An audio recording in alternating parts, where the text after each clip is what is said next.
I am a 22-year-old female living in Australia. I live down the road from my local train station. For the last 5 years, the train master guy, who looks to be in his 50s, has been obsessed with me. When I was 18, I started my undergraduate degree, which meant getting the train to go into the city most days in the week. In Australia, it's quite normal to not live on campus. He made seemingly normal small talk with me, based on the Beatles top I wore a lot, and we kind of bonded over mutual taste in retro music. So I guess it becomes less innocent than that since. Over time, it became more apparent to me that he singles me out in particular, and doesn't seem as eager to talk to other people at the station as he is to talk to me. I will provide a list of the creepy things he has done over the years. When I was 19, I had some uni assignment that involved writing a news article on an event in our local area, and I interviewed him on the Sydney train system. As stupid as this was of me, I gave him my phone number, and he called me up singing a song that has my name in it. Weirdo move.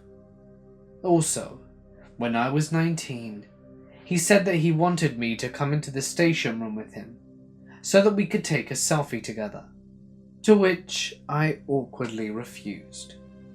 He's offered me chocolate, to which I've also refused.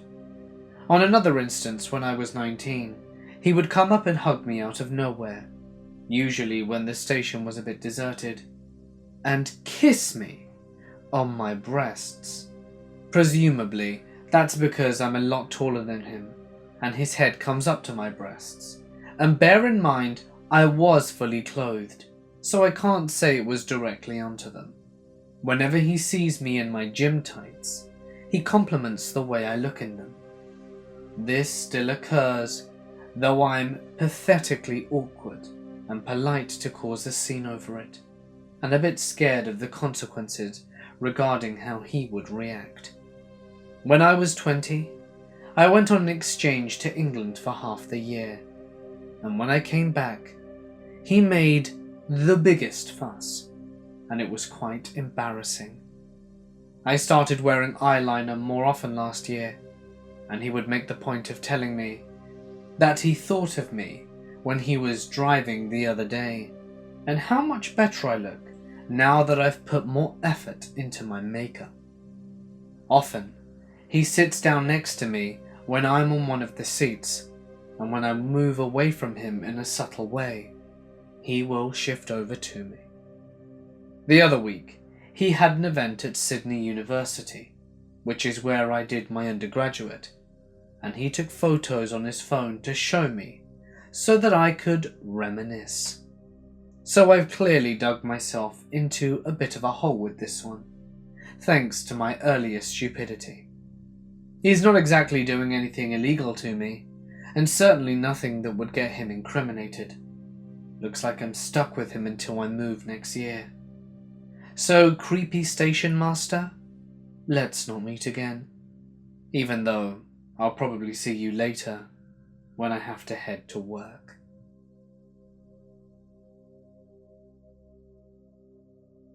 I work nights in a residential home. About a year ago, we had a woman in for respite care who liked to listen to her radio in bed, often soft-spoken talk shows and weather reports. She understandably found them soothing. While my night shifts are anything but quiet due to the unpredictable nature regarding elderly dementia patients, this particular hourly check was rather peaceful. As I turned the corner onto the corridor where the resident was, I could hear faint static with the occasional pop, crackle, and slight fragments of speech. As I got closer to her room, the static grew louder, and the eeriness was compacted by the faint squeak of a hearing aid. I was at her door, which was slightly ajar, and peered in. The only light offered was that of a late-night rerun of an old game show. The woman lay asleep in her bed, static and harsh frequencies quietly humming from her pocket radio. She mumbled along to it and almost sounded like reverse speech. I lingered for a few seconds to see if I could tell what she was saying, but no dice. I inched closer and put a foot into the room, and the radio fell silent immediately. The program cuts to advertisements, and a door slammed at the far end of the corridor. I'm by no means a paranormal believer, but this is probably the most tense series of coincidences I've had where nothing at all actually occurred.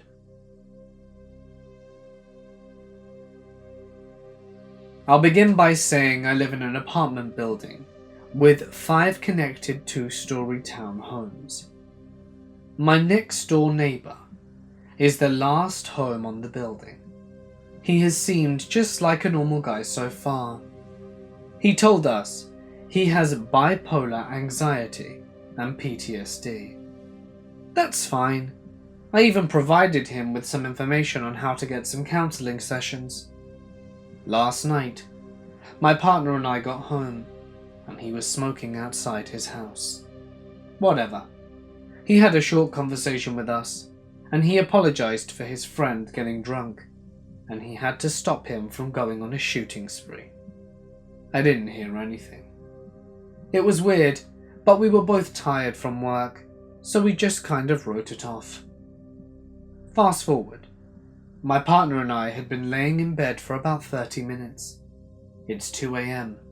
and we hear a knock. I feel like deep down inside, I wanted to believe it was the neighbour's door. Maybe a friend had come over. Another knock. Oh no, that's definitely our door.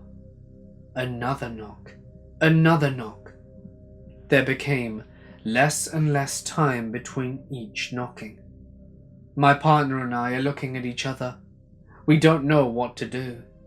This was the 6th or 7th knock at this point. As we open our mouths to discuss our options, there's an insanely loud bang. This guy is either hitting or kicking our door, so hard that the windows are shaking in their frames. And that's when the howling started. Guttural, demonic howling. Screaming, horrific moaning. My partner grabs my best chef knife, and I curl myself into a corner of my hallway, unsure of what to do. Call 911? Yes, he says. Call now. My partner is braver than I, and went down the stairs and to the door. Through the window, my partner says, "It's 2 a.m. We're sleeping. What are you doing?" And just like this weirdo Dr. Jekyll and Mr. Hyde, he snaps back to his normal personality and just says in his meek voice, "Oh yeah, sorry, I'm sorry," and walks away. What in the ever-loving heck? So my partner comes back upstairs, and we are both just tucked into the corner of our hallway, listening to this guy's footsteps in the attached unit. It seemed like forever for the cops to arrive. It was probably 20 minutes, but I'm just semi-hyperventilating in the corner of my hallway with a chef knife in hand's reach, just listening. I don't know what I thought would happen. I just didn't want him to come back or have another episode, so I listened. The cops came and I talked to both parties. Contacted my landlord this morning. Apparently this guy had already contacted the landlord to complain about the noise we were making. What? So even though he's still my neighbour for the time being, I hope not to meet him again. I was going through an old diary of mine and found an entry I made 10 years ago to the day, in which I'd written about the time I got thoroughly creeped out at the train station. So, on this creepy anniversary, let me recount the tale for you. First, a bit about myself. I'm a woman, and had recently turned 18 when this story took place, though I looked a fair bit younger. People frequently assumed I was 16, partly because of my baby-faced genetics, but also because I had stupid low self-esteem at the time, and I looked like a high school sophomore who didn't know how to dress themselves. I was tall and fat, and not into makeup, and my idea of doing my hair was pulling an unbrushed mass into a ponytail.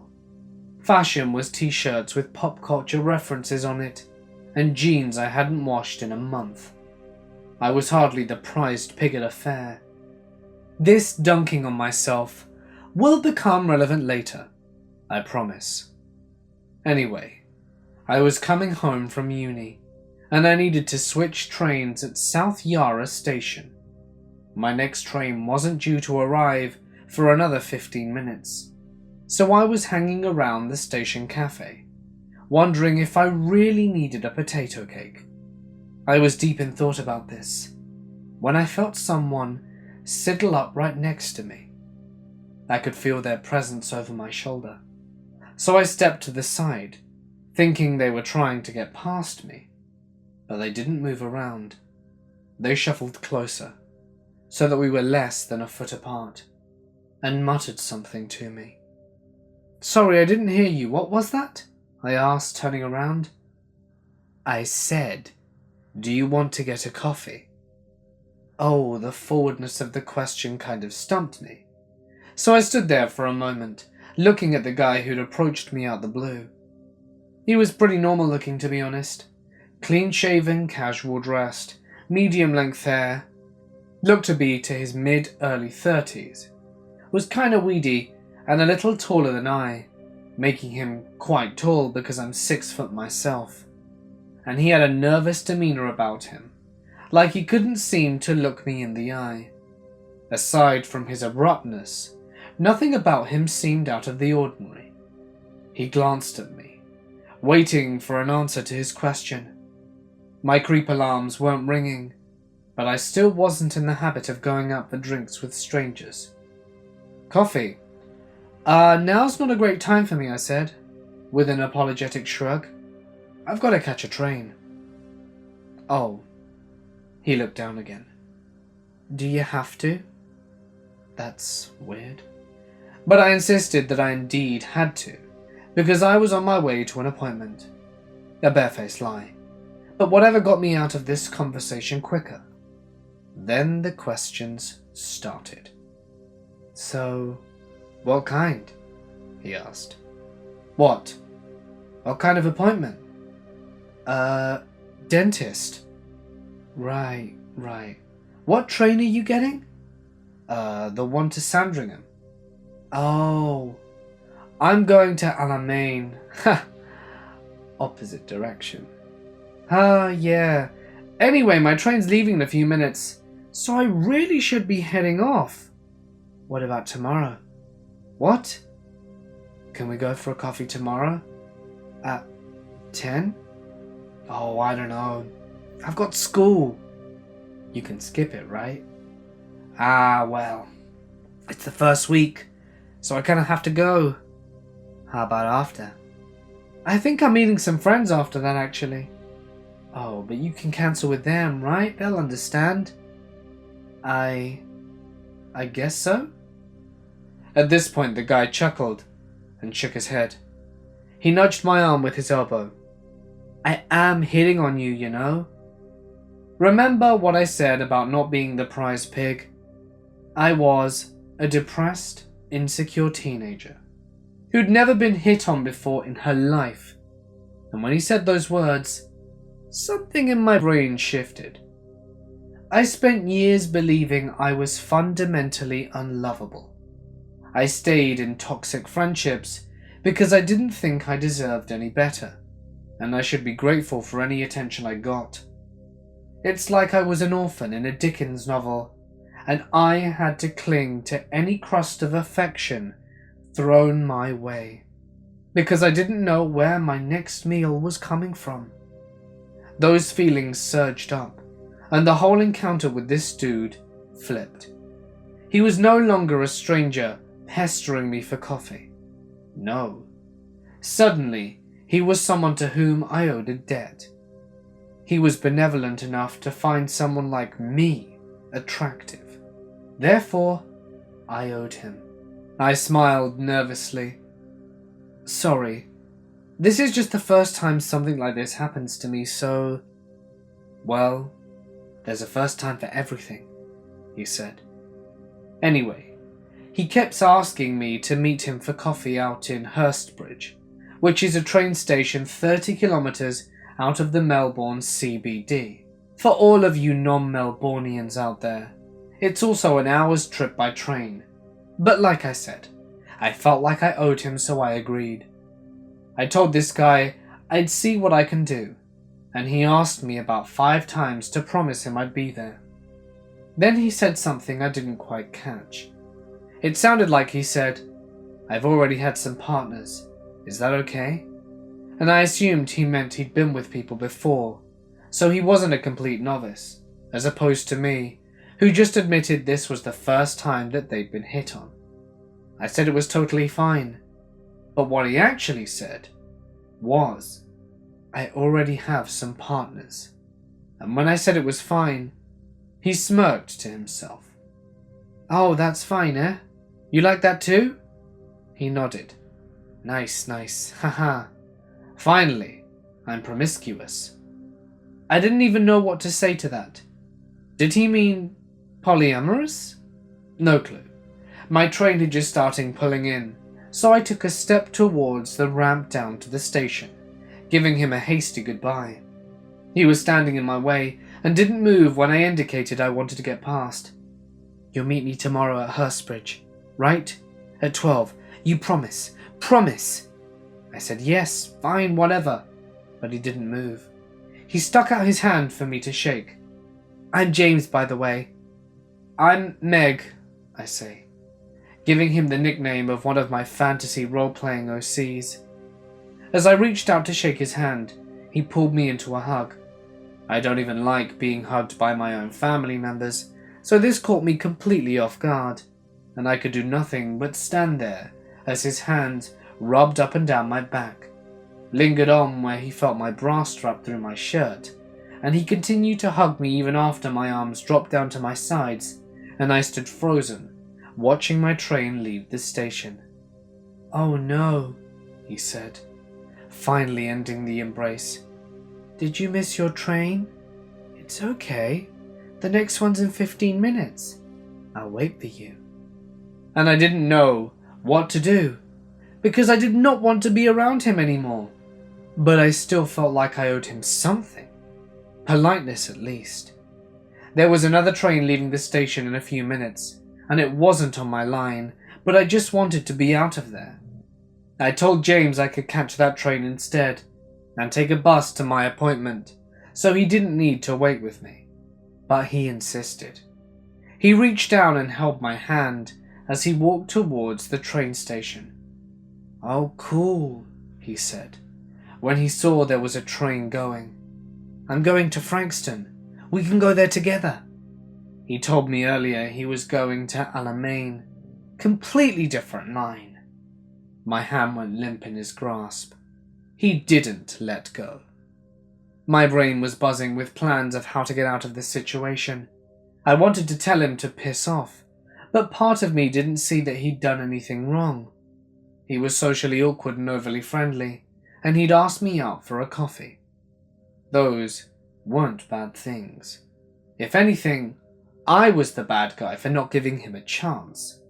It's not like guys were beating down a path at my door. I'd be lucky if someone was interested in me at all. Like, I could go up to the train station staff and say, "Help, this man asked me out for a coffee and gave me a goodbye hug." Get a grip. I was thinking too hard to pay attention to what James was saying, but I eventually tuned in and realized he was talking to me about school. He asked if it was a casual day at school, or did my school not have uniforms, or if I was skipping today. He said, with a fond chuckle, that he used to go home at lunch and skip school all the time. Good God, Did he think I was still in high school? I clarified and told him that I was actually at uni, and he said, "Oh," and dropped the subject. The train arrived, and since it was peak hour, it was packed. Part of me was hoping that in the rush hour of people, James and I would get separated, but no such luck. He pulled me on board and we ended up squished together, me with my back against the doors, and him blocking me into a corner. The doors on my side weren't opening for a while. If I wanted to rush out another step, I'd have to elbow my way through the crowded carriage. But even if I told James I needed to get off the train, he could block my exit again and pull me into another hug until the doors closed. He didn't tell me what stop he was getting off at either, so he could just say he needed to get off at my stop too and follow me wherever I happened to go. James essentially had me trapped. At this point, I was barely paying attention to anything he was saying. I was too busy focusing on potential escape plans. So far, the best idea I had was to spontaneously throw up on him and make my escape in the disgusted confusion. But unfortunately, I was blessed with an iron stomach and hadn't vomited in 11 years, so maybe not the best idea. I thought about faking a phone call, but he was close enough to see my phone screen and know no one was on the line. In retrospect, I could have pretended to text or something, but hindsight, you know? James leaned in a little closer and patted me on the arm. "You excited about tomorrow? Our date? Coffee? You promised, right?" "Right. You did promise," he said, and looked me in the eyes. He hadn't done much of that through our entire conversation, so it startled me. "You promised." I nodded, unsure of what else to do. "I've been hurt before, you know," he said, looking back down at the ground. "It's not nice."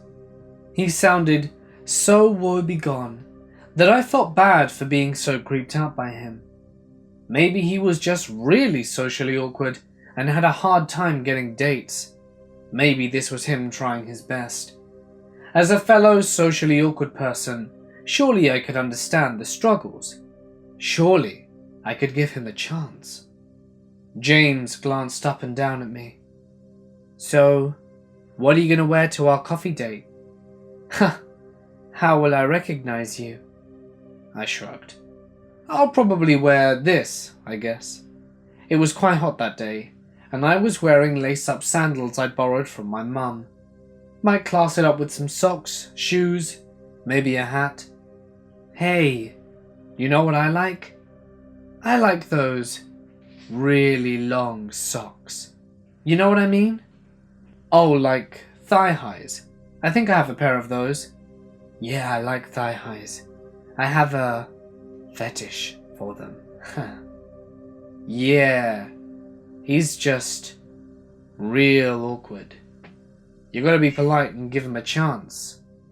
James nodded to himself. "The thigh-highs and those, uniforms with the short skirts.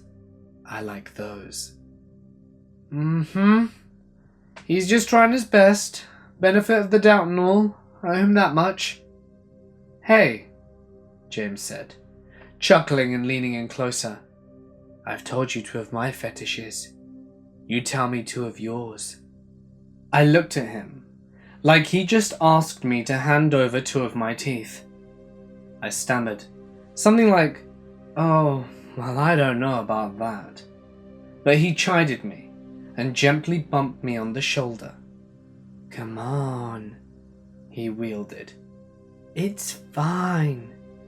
I won't judge, even if it's nasty. I've only told you two of my tamer ones. I can get really kinky, you know." "Do you want me to guess what yours are?" I think I said something about how he can't guess because I don't have any, and he must have picked up on the curtness of my tone, because he started hushing and reassuring me that it was fine. He's done a lot of that stuff before, and that a lot of girls don't think they're into it at first, but if it's done right, then they change their minds. I said, I bet, and I resumed looking out the window. The train whistled as we pulled into a station. The next stop. I knew it faced my side of the carriage, so the doors would open and I'd have an out. I didn't want James to think I was mad at him or wanted to leave in case he tried to stop me. So when he started making small talk again, I participated with earnest. He didn't talk about fetishes, but he did keep touching me, brushing my arm, patting the back of my hand, resting his hand on my hip, and didn't seem to care that I didn't reciprocate his and touch, and in some cases visibly pulled away. We arrived at the next stop, and the doors opened behind me. The carriage was less crowded than it had been when we first got on, and a few more people filled out. I stretched and moved into the newfound space, and James leaned back a fraction to avoid getting hit in the face with my arm. I told him to back up a smidge because I needed to tighten the laces of my sandals. He obliged, and I bent over, turning to the right a little so that I was parallel to the door. I tugged aimlessly at the string, waiting until the door started beeping so that they were about to close, and then I lunged out.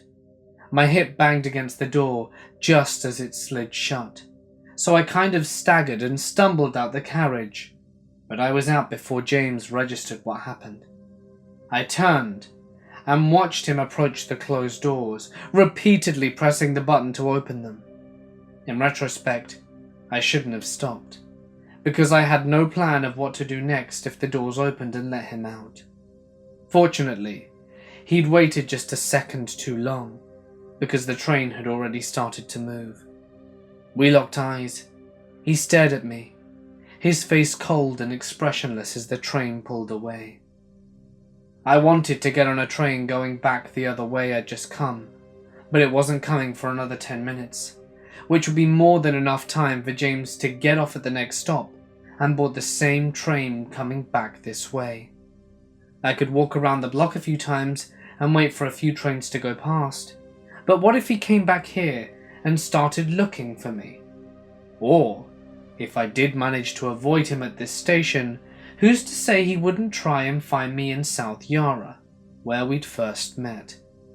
Fortunately, there was a tram line close by, so I decided to screw that bullshit train and get out of Dodge on the light rail. As it turned out, that tram ended up going past a stop on the train line I wanted to go out on in the first place, so I was able to make it home without too much hassle, albeit an hour later. For the longest time, I thought I was overreacting, and that he was just an awkward guy with an odd approach to picking up women. It was my fault if it got as far as it did, because I was only giving him soft nose, like making excuses to leave and pulling away from his touch. I was equally in the wrong because my no wasn't explicit, even though my brain was screaming at me to be polite, and that I owed him niceness for daring to take an interest in me.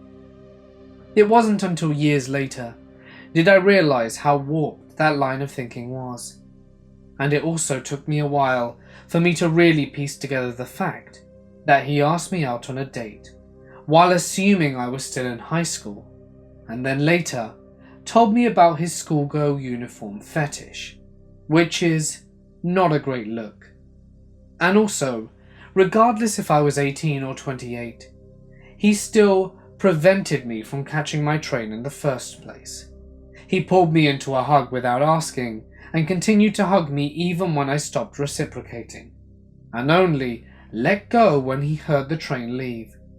He knew I needed to go, and he wouldn't let me. That's hella messed up. I never did see James again, but I was paranoid about swapping trains at South Yarra station for the longest time, and I still haven't been to Hertzbridge. This has been ongoing for about a month, but only really escalated to creepy territory tonight. I was almost hesitant to share this, because I truly care about the villain of this story, but it recently became too much for me to hold in and keep to myself. I am a dietary aide at a local assisted living facility. If you're not familiar with those, they're sort of the step before nursing homes. Our residents are healthy enough to live relatively independently, and we only assist them in their daily routine. The one that I worked at really feels like the opposite of a nursing home. Rather than being cold and clinical, it's warm and feels almost like a lavish hotel. My job as a dietary aide is to assist in preparing food, serving food to the residents, cleaning the kitchen and dining room and all that kind of stuff. Think of it as being a waiter for the same group of people every day. To give you a bit of background, I'm a 17-year-old girl who just graduated high school and is pursuing an associate's degree in pre-med at a local college, before moving away to university. I've been working at this facility for around a year now, and have grown to know pretty much all of the residents. One of these residents is Mary, who is mostly deaf and lives there with her 3 sisters. When I first started working there, Mary and I didn't really talk much or anything, beyond me bringing her drinks and taking her order. I could hardly understand anything she said, but anyway, I knew that she was lonely, due to the communication barrier between her and others, so I attempted to reach out a little bit to her. I would smile and wave and ask her how her day was. It wasn't anything I wouldn't do for my other residents, but it excited her immensely. Mary is a very touchy woman, and by that I mean she likes to touch those she's talking to, pat them, hug them. I'm autistic, and usually jump when touched, but for some reason she never made me feel uncomfortable. I took this as a good sign, and I allowed her to touch me, since I knew it was her way of showing affection, since talking wasn't really very easy for her. It started as pats on the back of the shoulder, then was hugs, then full-on embraces. And now she's at the point where she feels the need to kiss me over and over. This was the point where I become a bit uncomfortable with the contact, but only because I was afraid of how it might be perceived. I have short hair and an overall butchy and masculine appearance, and that makes many residents with memory issues believe that I am a man, and I am also openly a lesbian. One of my co-workers had to be physically separated from a resident who was romantically pursuing her, and I was afraid that my interactions with Mary could be seen as romantic or sexual. She constantly assured me that she loves me and that I'm really sweet, but she's never coming off as flirty or anything. After a few weeks of this, Mary has become persistent.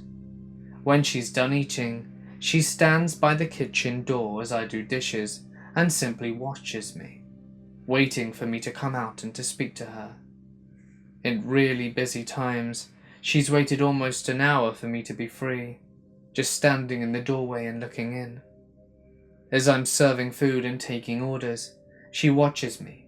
Co-workers and residents usually find it sweet or funny how she reacts, but she literally won't let me go once she has a hold of me.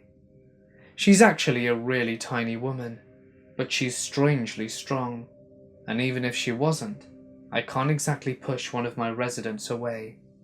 So I'm pretty much forced to deal with the hugs, kisses and assurances of her love until either I or a co-worker can get it through to her that I have to go back to work.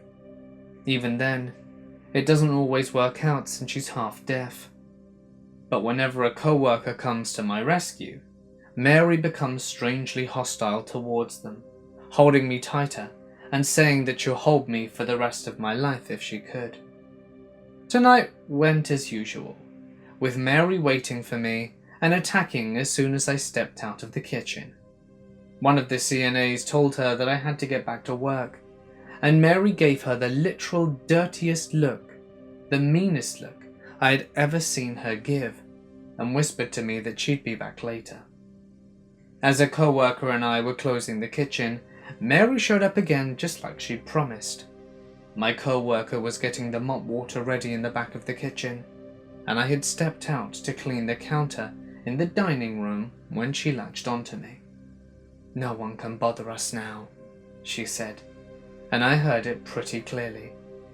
"She didn't like it," she continued, most likely talking about the CNA that interrupted her.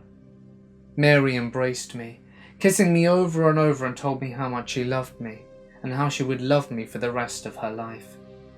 After about 5 minutes, I was determined to go back to work, but she just hugged me tighter.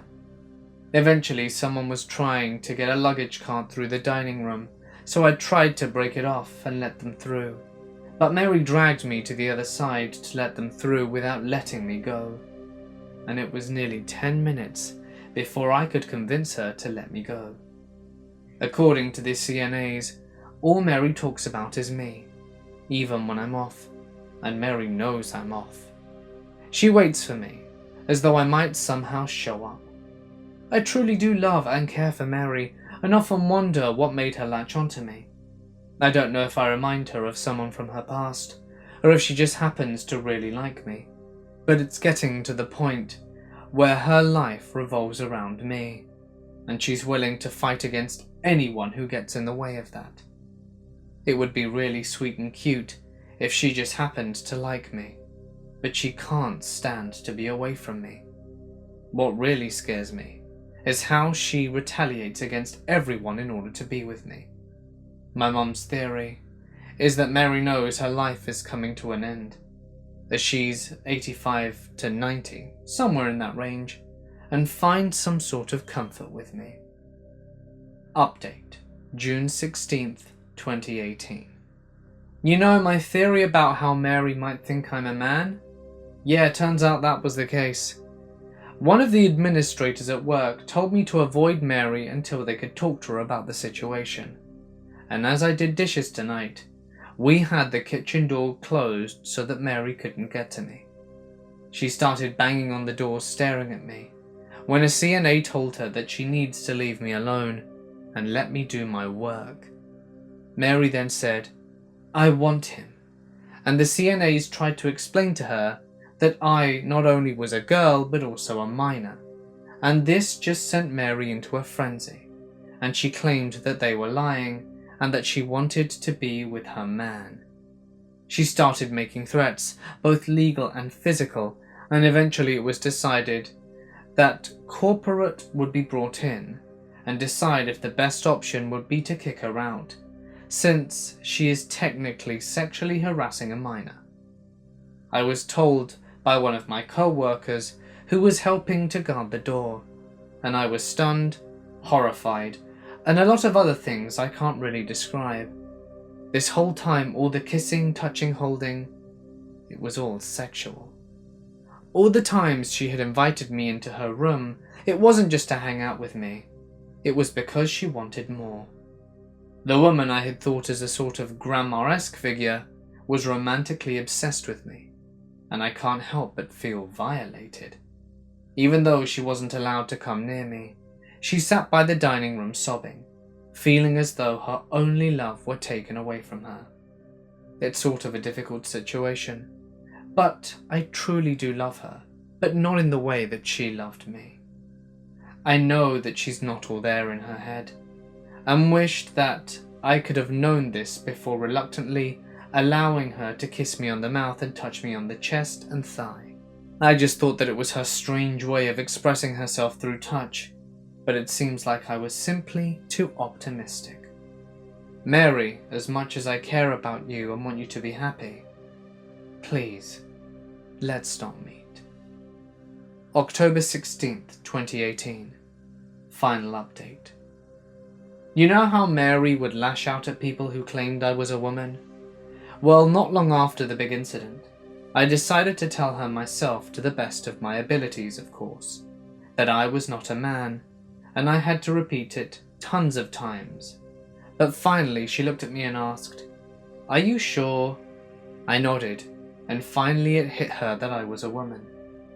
Turns out, according to one of the CNAs, she had claimed that I was a man who helped her at one of the local rehabilitation centres, which explains her initial attraction to me. She thought I was someone that she knew. The next day she asked me my name, and I told her. She smiled and said, "I still like you," gave me a hug, and went on her way. Mary finally understood that I was not who she thought I was, and doesn't hold that against me. Rather, she treats me like she does a sister and the fellow residents she's friends with. Warm, but not overly attached. It also turned out that during the period with her unhealthy obsession towards me, she had a urinary tract infection, which tends to mess with the elderly's minds. I'm actually glad she put me through what she did. If she hadn't, they wouldn't have gotten her checked out and discovered the infection so soon. I know my initial reactions to everything were immature, but I genuinely didn't know how to approach the situation. I wanted to protect Mary and make her happy in her final years, but also not promote abusive sexual behaviour. Finally, Mary and I can interact in a professional yet friendly way. I live in an apartment complex with my husband and 13-month-old baby in a bad area of my city. Last night, my husband was at work, as he works until 11 p.m. most days, and I kept hearing strange noises coming from my balcony. I turned the porch light on, expecting to see a stranger with a toothy grin and a knife in his hand. Instead, I saw nobody and went back to do what I was doing. Again, I heard a strange noise and nervously checked. Nobody. Nothing. I thought to myself that if it was just my neighbours outside, that I was probably weirding them out by opening my slider door, turning the light on, turning it off, and turning it back on. So I came back inside and shoved some headphones into my ear holes so that I would stop frightening myself. This worked beautifully, and I forgot all about the noises I heard. Typically at around 9:30 or so, I take a hot and relaxing bath to prepare my mind for slumber. I got caught up on something on the interwebs though, and I ended up not getting up from my kitchen right before 10 p.m. Around the time I arose to bathe, I heard a pounding outside my apartment door. I glanced out my apartment's peephole and saw no one. I can only see one other apartment, as there are 4 on my floor, out of the peephole. And since I am nosy, I decided to wait until maybe I could see this person. They were really pounding on the door quite hard, and it was shaking the apartment door. After probably 8 minutes or so, the pounding stopped. I waited. Still no one. The neighbours hadn't answered their door yet either, as you can hear everything through these doors. The silence continued for maybe 5 more minutes, and a couple of minutes after I walked away it started again. This time though, it sounded like it was on my own door. Now, I'm a very anxious person, and I do not like being alone in my apartment at night, and refuse to open the door if I don't absolutely have to at night. So I cautiously looked through my peephole and saw absolutely nothing. This terrified me. I messaged my husband and he told me to call our building's security. The pounding got louder and louder, and then it stopped for several minutes, and then abruptly continued. This went on for some time. I stared out my door's peephole, wondering what the hell was going on, as I tried to rationalize what was happening. Maybe someone actually is knocking on the neighbor's door and it just sounds like they're knocking on mine.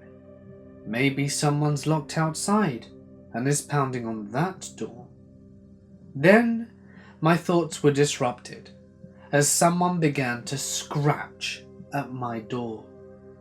My apartment door is metal, so I could distinctly hear the sound of a person's nails running across it. I glanced out the peephole, terrified as to what creepy creature I might discover. Again, no human in sight. I then decided that I should go to my closet in my bedroom and call security, away from the front door and far enough away from my baby's bedroom so that she couldn't hear me. But right as I'm about to walk away, I saw something through the peephole that made me audibly gasp. I saw a man slowly stand up. I had never seen him before. I couldn't see him prior to his standing, because the peephole doesn't see that far down. I'm pretty sure that he was crouching down and waiting for me to open my door to see what the hell was happening, and then do who knows what. So I'm glad that I didn't open my door. First off, the man looked pretty normal. If I saw him and he wasn't standing up, crouching near my door, I wouldn't have taken a second glance at him.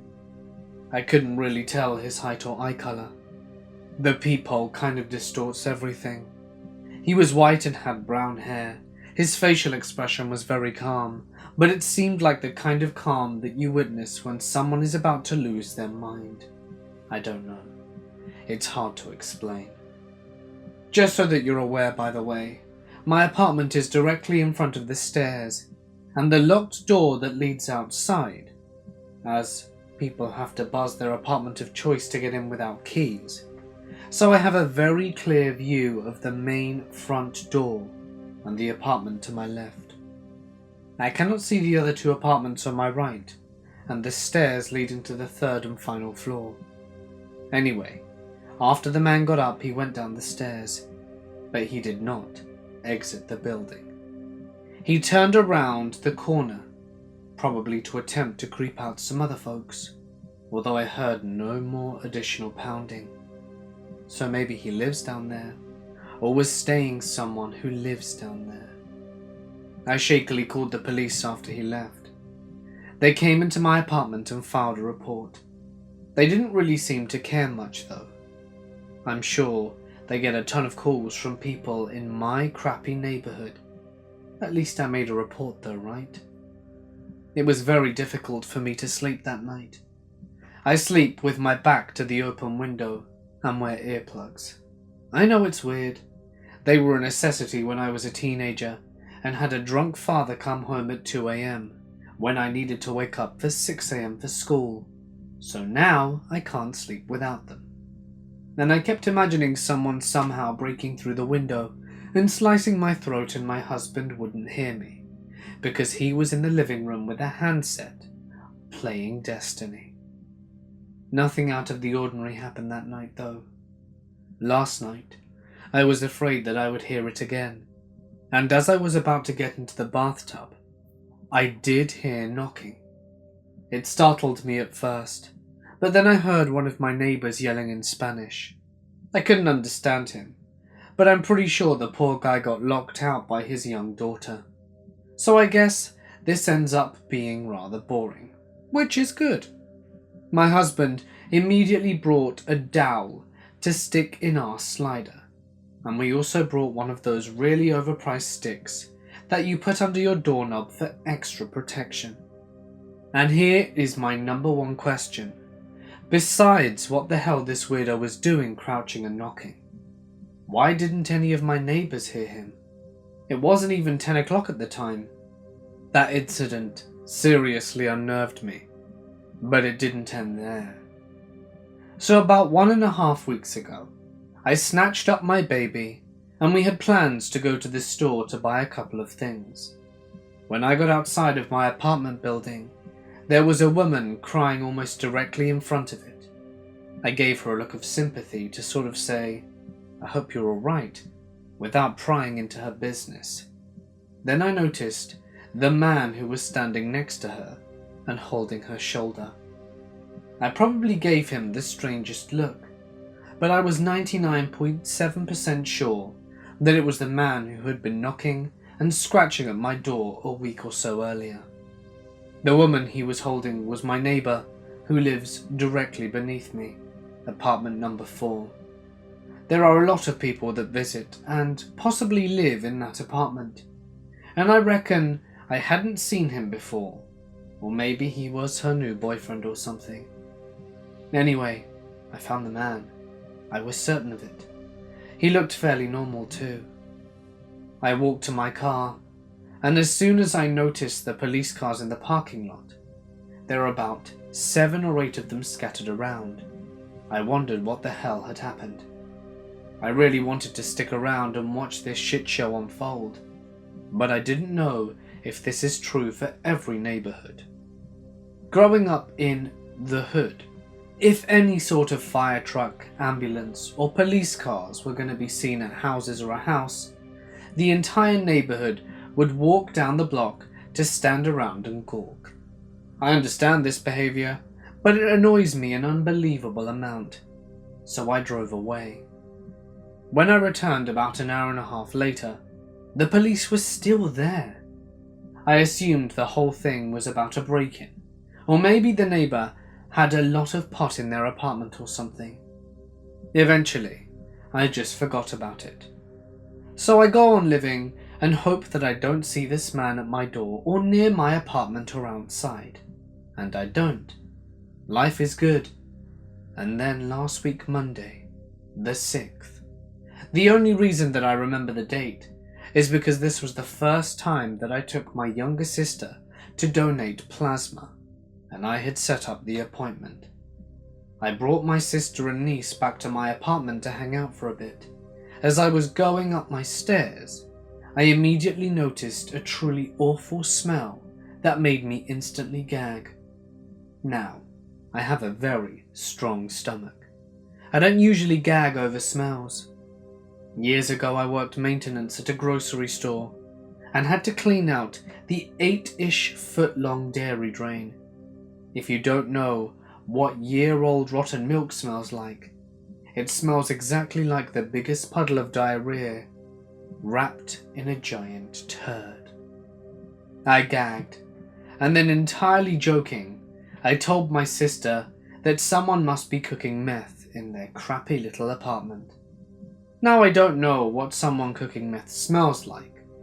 I was more of a pot, shrooms and LSD kind of gal back in the day, but it smelt like burnt plastic or rubber and had a very strong chemical odor to it. It was exceedingly harsh smelling. In retrospect, I probably should have called the police, but I didn't think much of it and wouldn't have known what to say. "Hey cop that I am speaking to on this cellular telephone device, what the heck is the aroma of cooking meth?" Anyway, yesterday my husband wakes up and there's a Facebook message on his phone from a friend of his. It's a voice recording that she sent him. "Bro, there are 5, 6, 7 cop cars outside your apartment. What is going on?" Yeah, looks like they're checking out the apartment underneath you, like..." "Ma'am, what's going on?" Very eloquently said. Anyhow, she sent that message at around 3 a.m. After he responded to the message later that day, she mentioned that the cops were busting through their windows and whatnot, as they're on the first floor. Now, this would have been happening right beneath our bedroom window and/or our baby bedroom window, and we heard absolutely nothing. Because we are nosy humans, my husband asked his friend from work, who lives a couple of apartments down from them, if he knew anything about it. It turns out that he did, in fact. The friend said that the cops were there because they had a meth lab in their apartment, and they had been cooking meth for some time.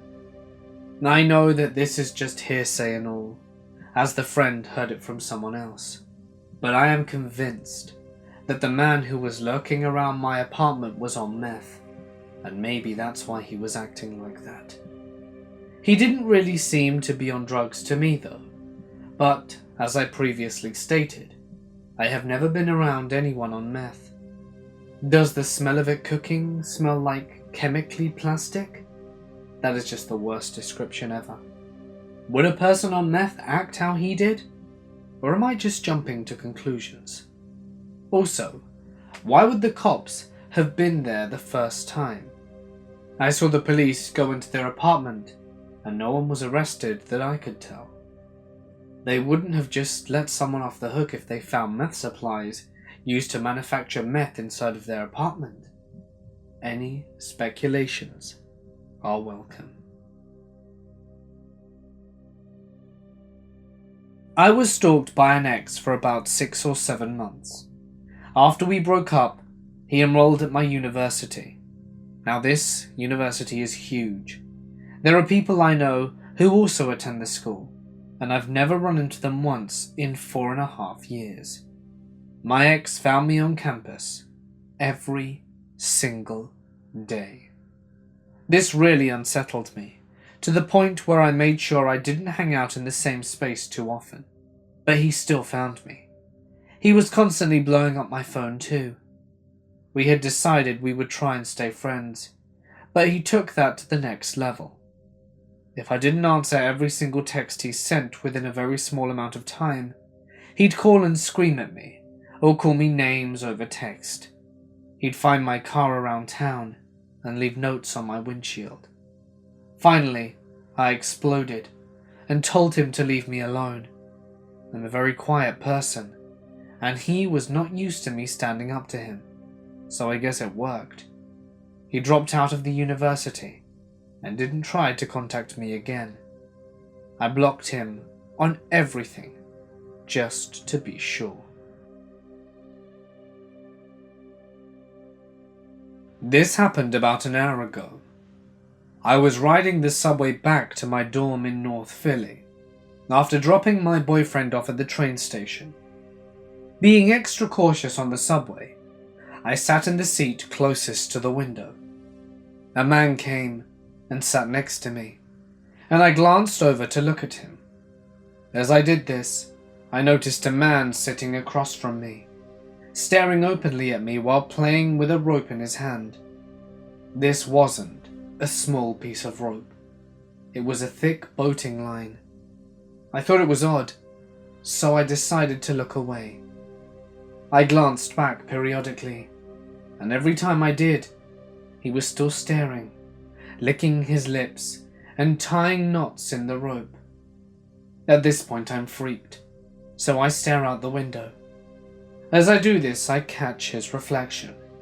He's openly oogling me, licking his lips and still tying knots.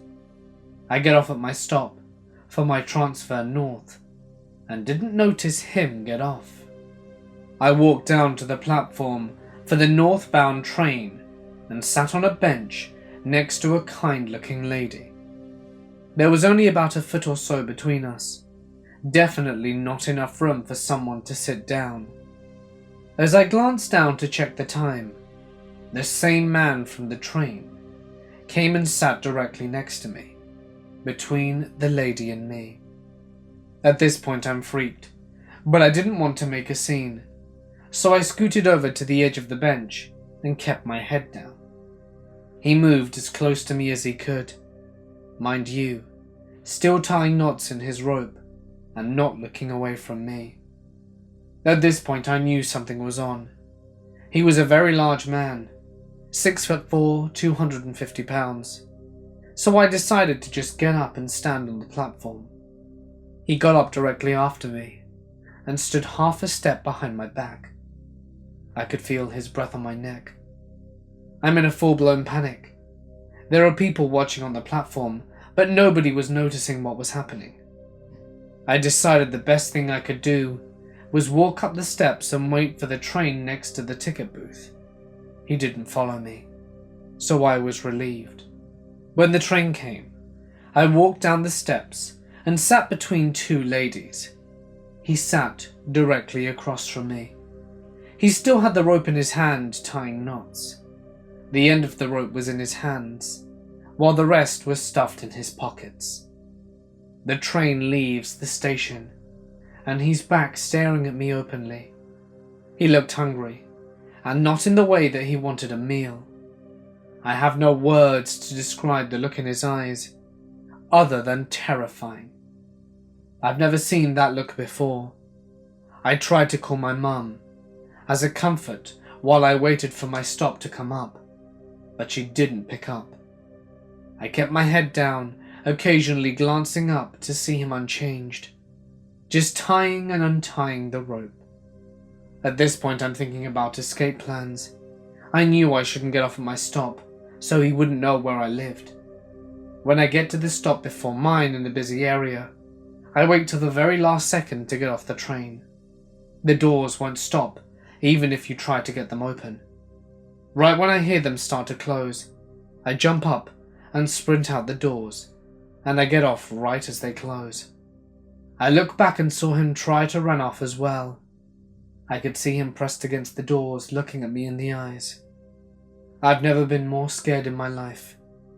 He was significantly bigger than me. I'm 5'5" and 160 pounds, and the look in his eyes was unmistakably predatory. I got up onto the streets, and I asked another girl walking if she would walk with me to my dorm, because I was so scared. I keep thinking about the what ifs. What if I'd gotten off with everyone else? Would he have followed me? Why did he have the rope? Was he going to kill me? I'm just glad I got off in time, because I know with certainty that he wanted to hurt me. I've never seen that look in someone's eyes before, and have never seen it since, nor wanted to. If I hadn't been careful, I know he would have tried to hurt me or worse. I just worry that he might try and do this again. I worked the overnight shift in a large medical clinic.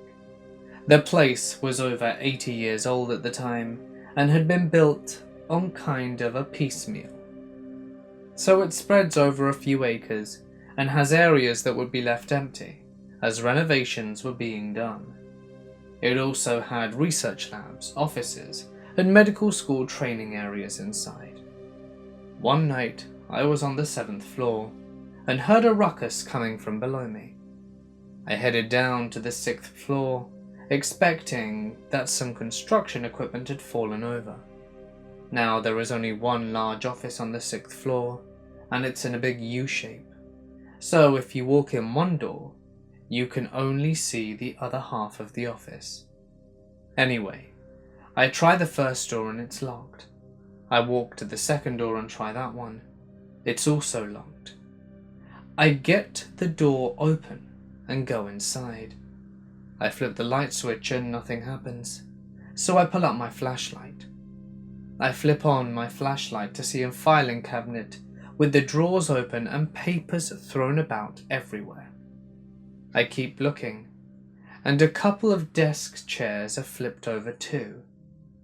There was a computer monitor that looked like it had been slung against the wall, and the blinds had been ripped off one of the windows. As I round the U, I see a shadow out of the corner of my eye. It darts towards the first door. I had tried to open the door, and it flies open. Being young and dumb, I decided to pursue whatever went through the door.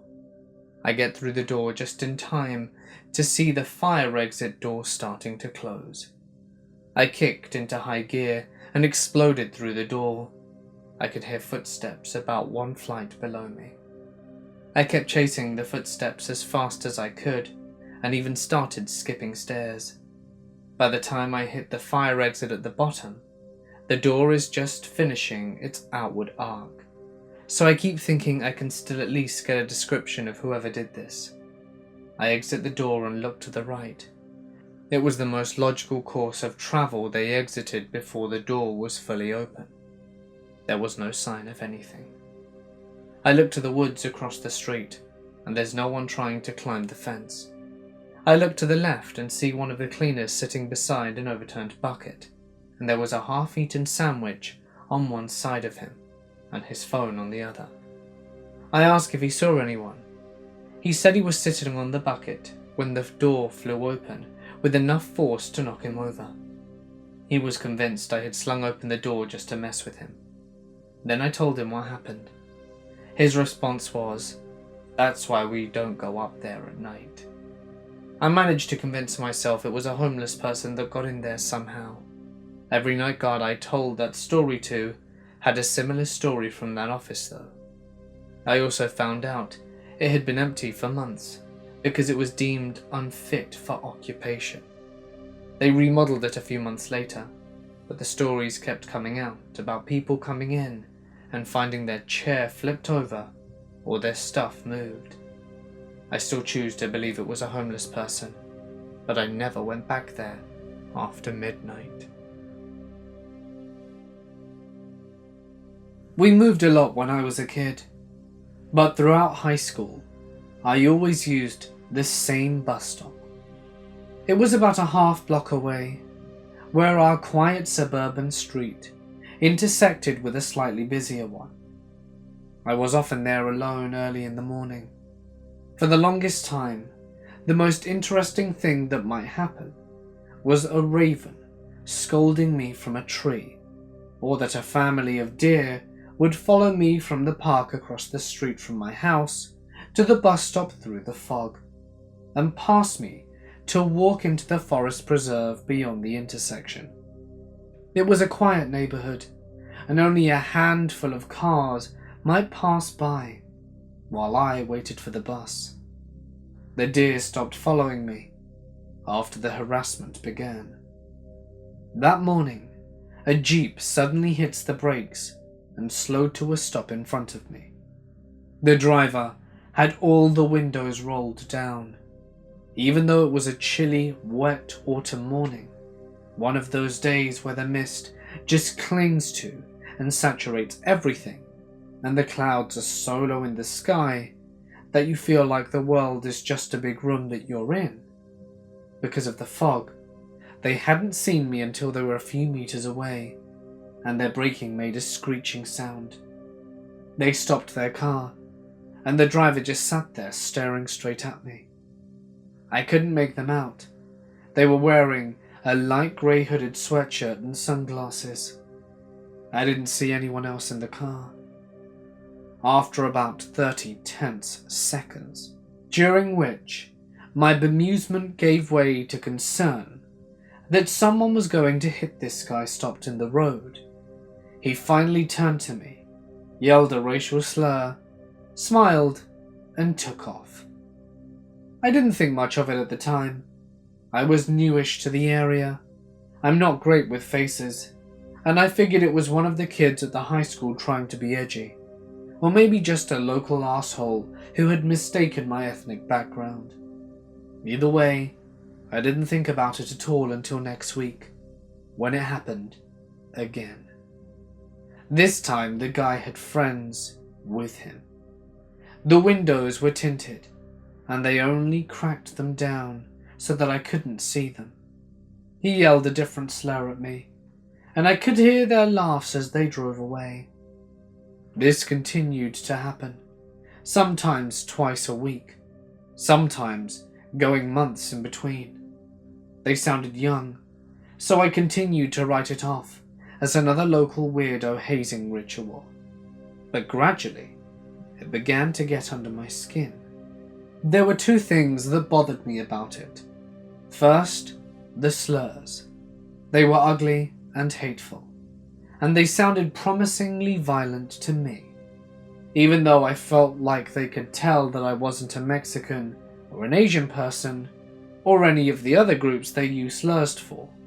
Second, their license plate was obscured every time. This is a very wealthy area, and the local law enforcement wouldn't call anyone out who lived there on a violation, so I wasn't surprised that they got away with it. But it did give me a pause. One morning, I was ready to yell back at them, but instead of yelling anything, they just swerved at my location on the sidewalk. I jumped out of the way and ran behind a fence, but the Jeep ended up whipping through where I had been standing before speeding off.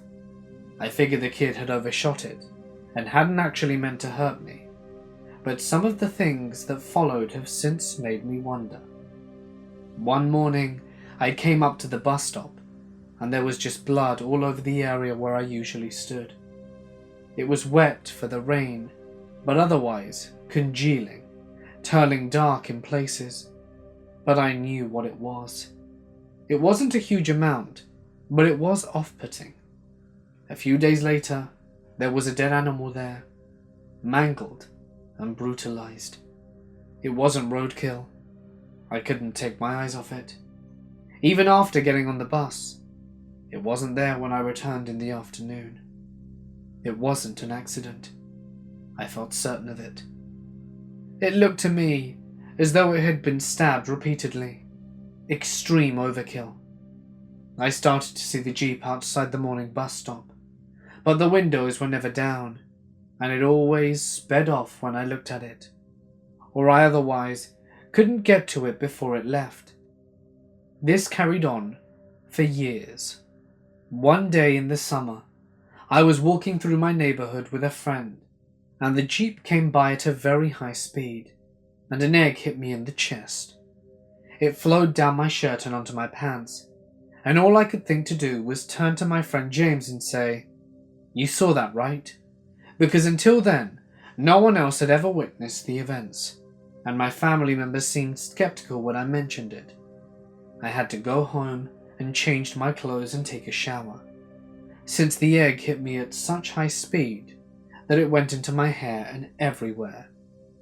It was then that I started to take this situation more seriously, and I had a bruise for weeks. I started to catch a ride with my brother in the mornings, or wait behind the local NFL player's fence until I heard the bus coming down the street. I didn't ever go outside until I had text confirmation that my ride was there. If I heard a car coming on a walk, I would run off into the bushes. They swerved at me a few more times, and then I never saw them again. Some other strange things happened, and I've had stalkers since, but I've never been able to connect them to the events, nor figure out who the people in the jeep were, or where they lived. My parents have moved to a different part of the community now, but I'm still jumpy when I walk around in that area. Creepy jeep psycho neighbor, whoever you are, let's never meet again.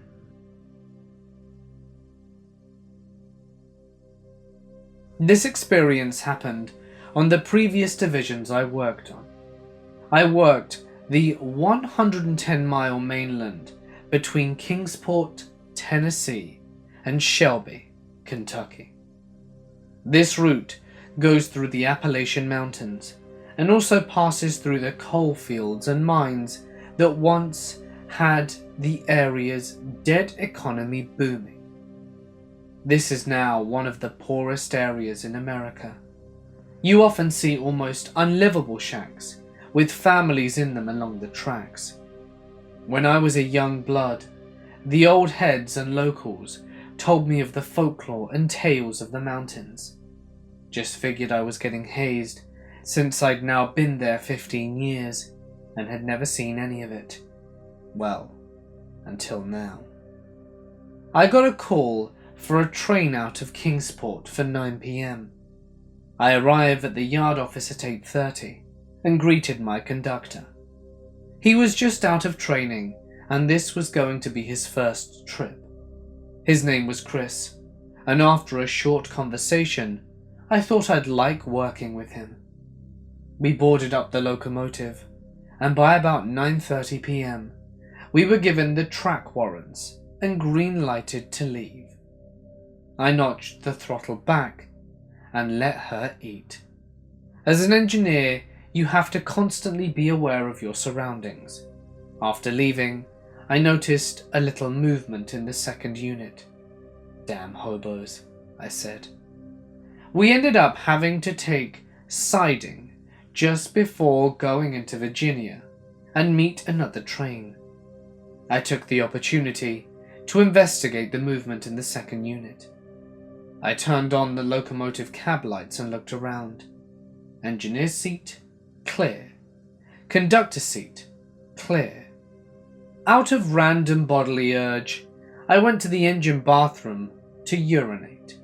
I unzipped my pants and opened the door to find a 25-year-old young man huddled on the ground shivering.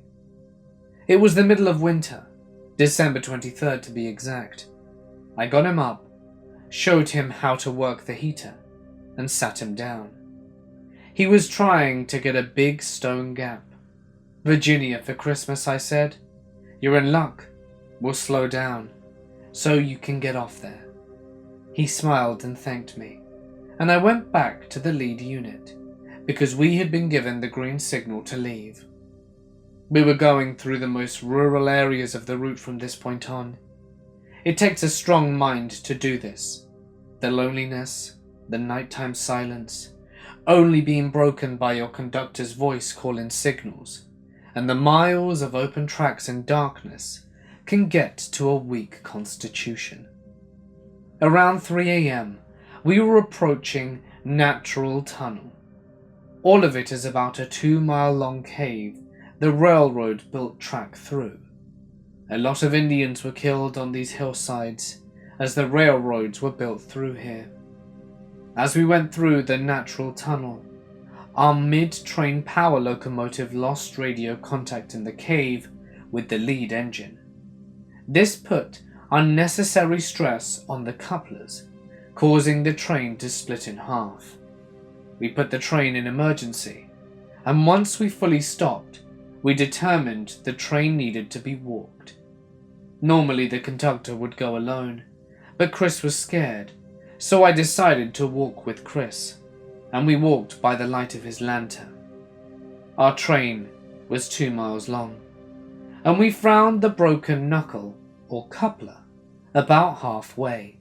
We fixed the knuckle, and I had to leave Chris to return to the locomotive for the reverse/recoupling maneuver. I was about 3/4 of the way back to the lead unit before Chris radioed me, asking where I was. I told him and got no response, but proceeded on. I got on the engine and got ready to make the move, so I radioed Chris, letting him know that I was ready. After about 4 minutes without response, I repeated myself. After another 2 or 3 minutes, I figured the signal came and went in the cave. I radioed dispatch, telling them what was happening and to be on standby. I grabbed my flashlight and started making my way back towards Chris. Once I got in sight of his lantern, I called to him with a loud echo off the cave wall. All of a sudden, I saw Chris's body go flying from between the cars that had broken the couplers and hit the cave with a loud thud. He slid to the ground as my attention was drawn back to the area where he was launched from. Some thing was standing there. It must have been about 8 to 10 feet tall. Its head turned towards me, with the reddest glowing eyes I've ever seen. As soon as it made eye contact with me, it let out this low, gut-wrenching howl. As I turned to run, it jumped from between the cars and hit the ground with so much power, my legs came out from underneath me. I caught myself and hopped back up and ran towards the lead unit with everything I had. I heard it running behind me. Stomp, stomp, stomp. It continued to gain on me. The engine was in sight, so I gave every ounce I had and finally dived for the grab iron and steps. I scurried into the cab and locked the doors. I looked around the windows and saw nothing outside. I radioed dispatch in a panic and told them what happened, though I was barely audible. They told me to proceed with what I had left of the train to Big Stone and grab the authorities, and another engineer would be there to relieve me. I put the throttle in run 8, full throttle.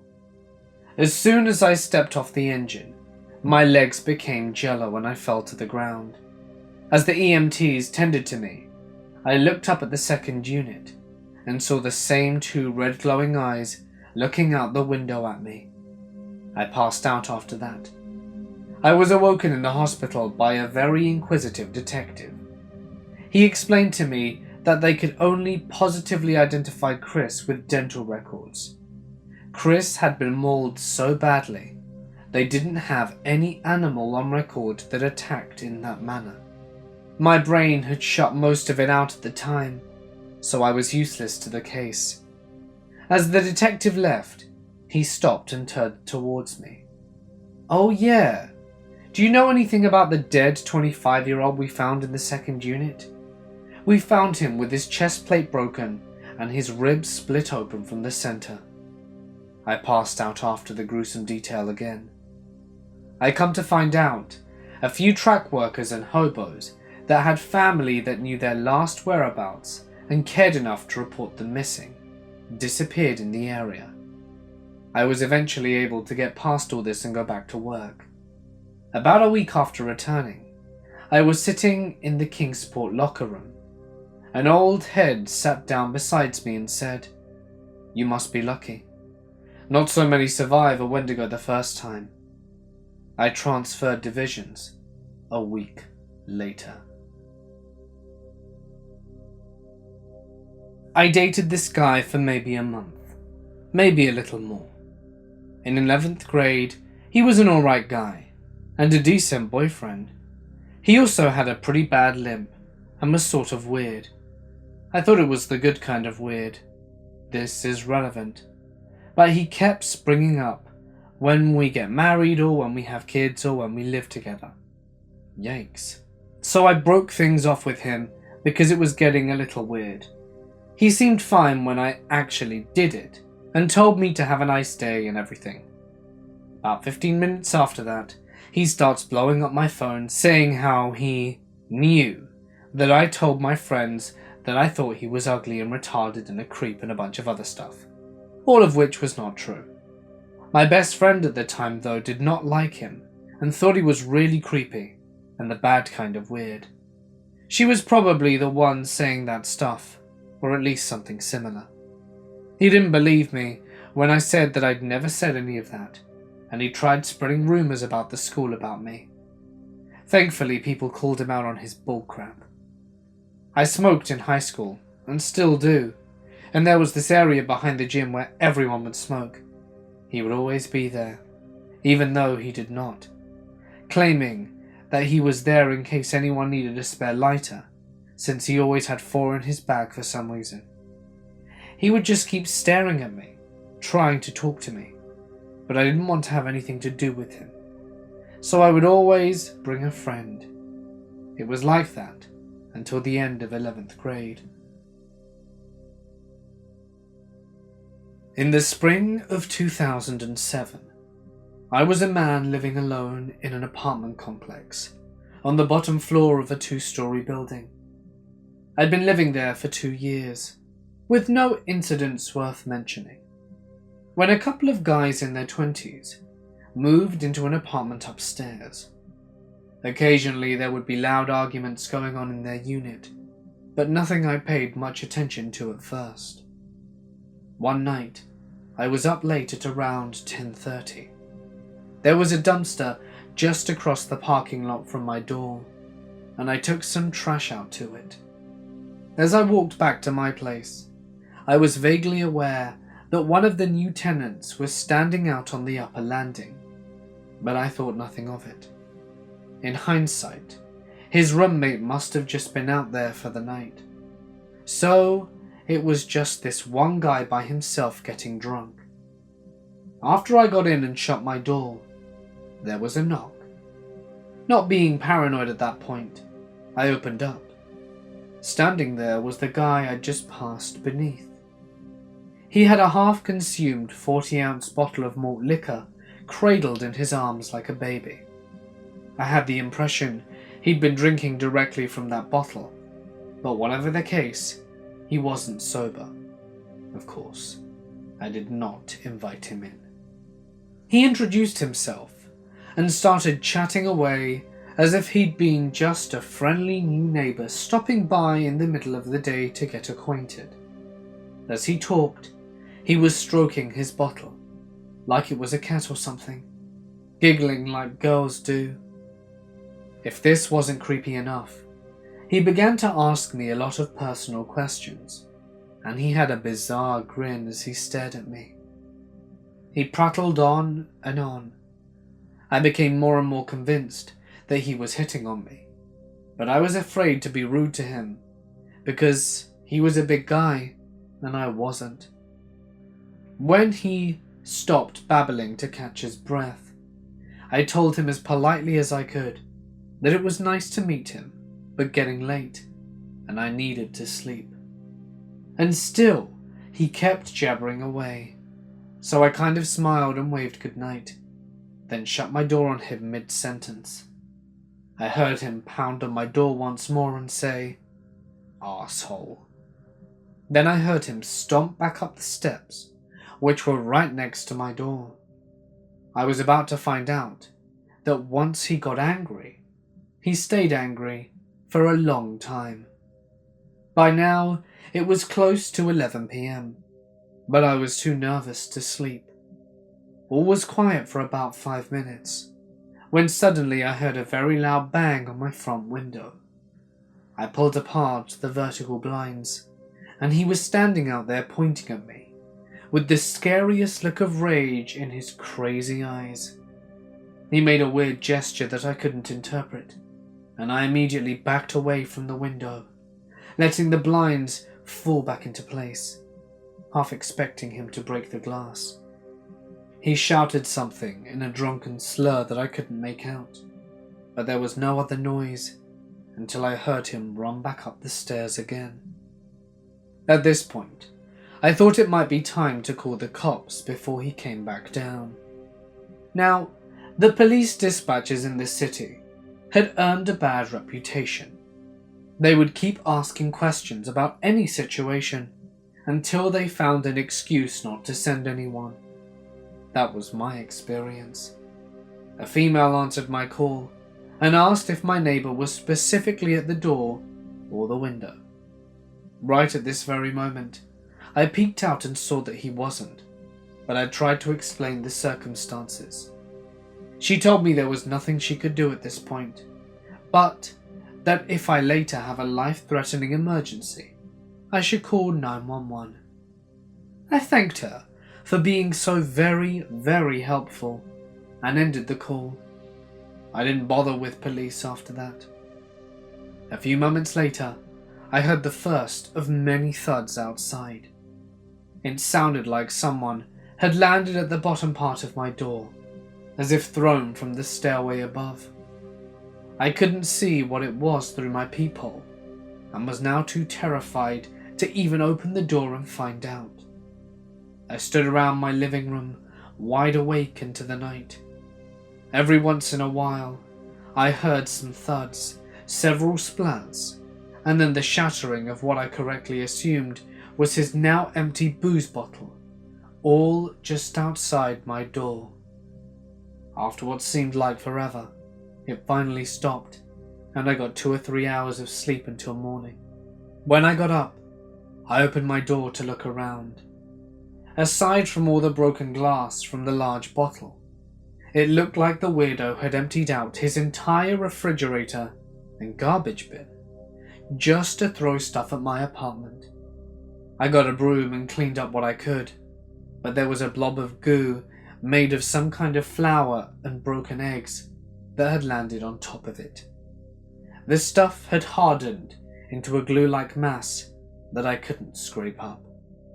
Anyhow, I thought for now I would leave it there, just to show people what this nutjob had done. As soon as I could, I went to the property office to complain. The manager sympathized with me, because the weirdo had given her a bad time too. He'd been coming to the office yelling and cussing at her, refusing to pay rent, and even threatening her. She hated him and wanted him gone. She had me write up a testimony of what happened to help her in her case against him. I should mention that this happened in California, and there are laws that require a lot of legal red tape before anyone can get evicted. Even with the most unruly, deadbeat tenants, the process can take months. I spent the following night sleeping at my parents' place. A friend stayed with me in my own apartment the night after that, but we had no trouble from the lunatic upstairs. The next day, another neighbour asked me about the hideous lump of goo that was still in front of my door. I explained everything, and he told me to pour boiling water on it so that I could clean it up. I took his advice, and it worked. In the meantime, the crazy guy's roommate was back, and they frequently fought. One time, I heard the roommate say he was getting out of there, and the crazy one threw a potted plant at him as he went down the stairway. Another time, I saw them in the parking lot fighting over their pet chihuahua. The weirdo punches the other guy and storms upstairs with the dog under his arm. I found out later that the roommate was living in the US illegally and had nowhere else to live, so he kept coming back to stay with the maniac. After a week or two, I hadn't had any encounters with the creepy guy, but then one night, someone outside shouted fire. Looking out my window, I could see the dumpster engulfed in flames. Firefighters arrived, and I went out to join the small crowd watching them put it out. I noticed my very scary neighbour standing next to one of the fire crew, talking to him, but glancing in my direction. When the fire was extinguished, I turned to go inside. As I walked away, I overheard my neighbour tell the firefighter that I was a weirdo. I don't know who really set the dumpster on fire, but I have my suspicions. Next day, I checked back in with the apartment manager to see if we were any closer to seeing the last of that guy. She told me the wheels were in motion, but it would take more time. She also informed me that the weirdo was going around the complex slandering me, telling people that I was a peeping Tom. She scoffed. She knew he was full of shit. The last big incident happened like this. One afternoon, a woman who lived elsewhere in the complex found the roommate sitting on the sidewalk near our stairs. He was bruised and bloodied, and looked like he couldn't stand up. She asked him if he wanted her to call an ambulance, but he told her no. Just then, the weirdo came running down the stairs yelling at the woman. "What makes you think you can get involved? It's none of your business." Then he took a swing at her, and she ran off. A short time later, she came back with some police officers. The bloody man was no longer there, and neither was the other guy. The cops went up and knocked on the door, and got no answer. I never saw either of the two men again. Several days passed while I was worried the scary one would come back, but he didn't. One day, a few weeks ago, I was heading for the mailbox at the front of the complex. A man in a black shirt and pants came up to me holding a clipboard. He introduced himself as a detective and showed me a picture. It was the roommate. I first thought the guy in the black was from ICE or something, but apparently the pictured man's relatives had reported him missing. Unfortunately, I couldn't provide any information the officers didn't already have. I never had any trouble from the psycho's roommate, so I hoped he was okay. I used to work in an assisted living facility. That used to be the old hospital before the new hospital was built.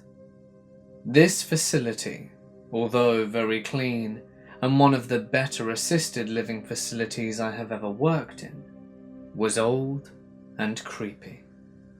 I worked the night shift from 11 PM to 7 AM. My nights were mostly quiet, and I did a lot of cleaning and the residents' laundry. A lot of spooky things would happen there.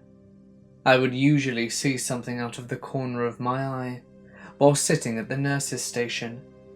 I could smell cigarette smoke from this one stairwell that led to the basement, even though they are a no-smoking campus, due to a few residents being on oxygen, and when I would go and check out the smell, no one would be there. The elevator by the nurse's desk would run by itself, and the doors would open, and no one would be in the elevator. I told the manager about it, and she would laugh and say, "Oh, you're being silly. The elevators are on a timer." However, they weren't. They would go off at the same time, and it was never on the same floors.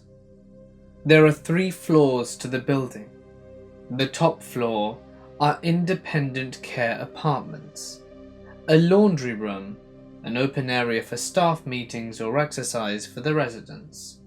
The main floor was the dining room, nurse's station and resident rooms, and the basement.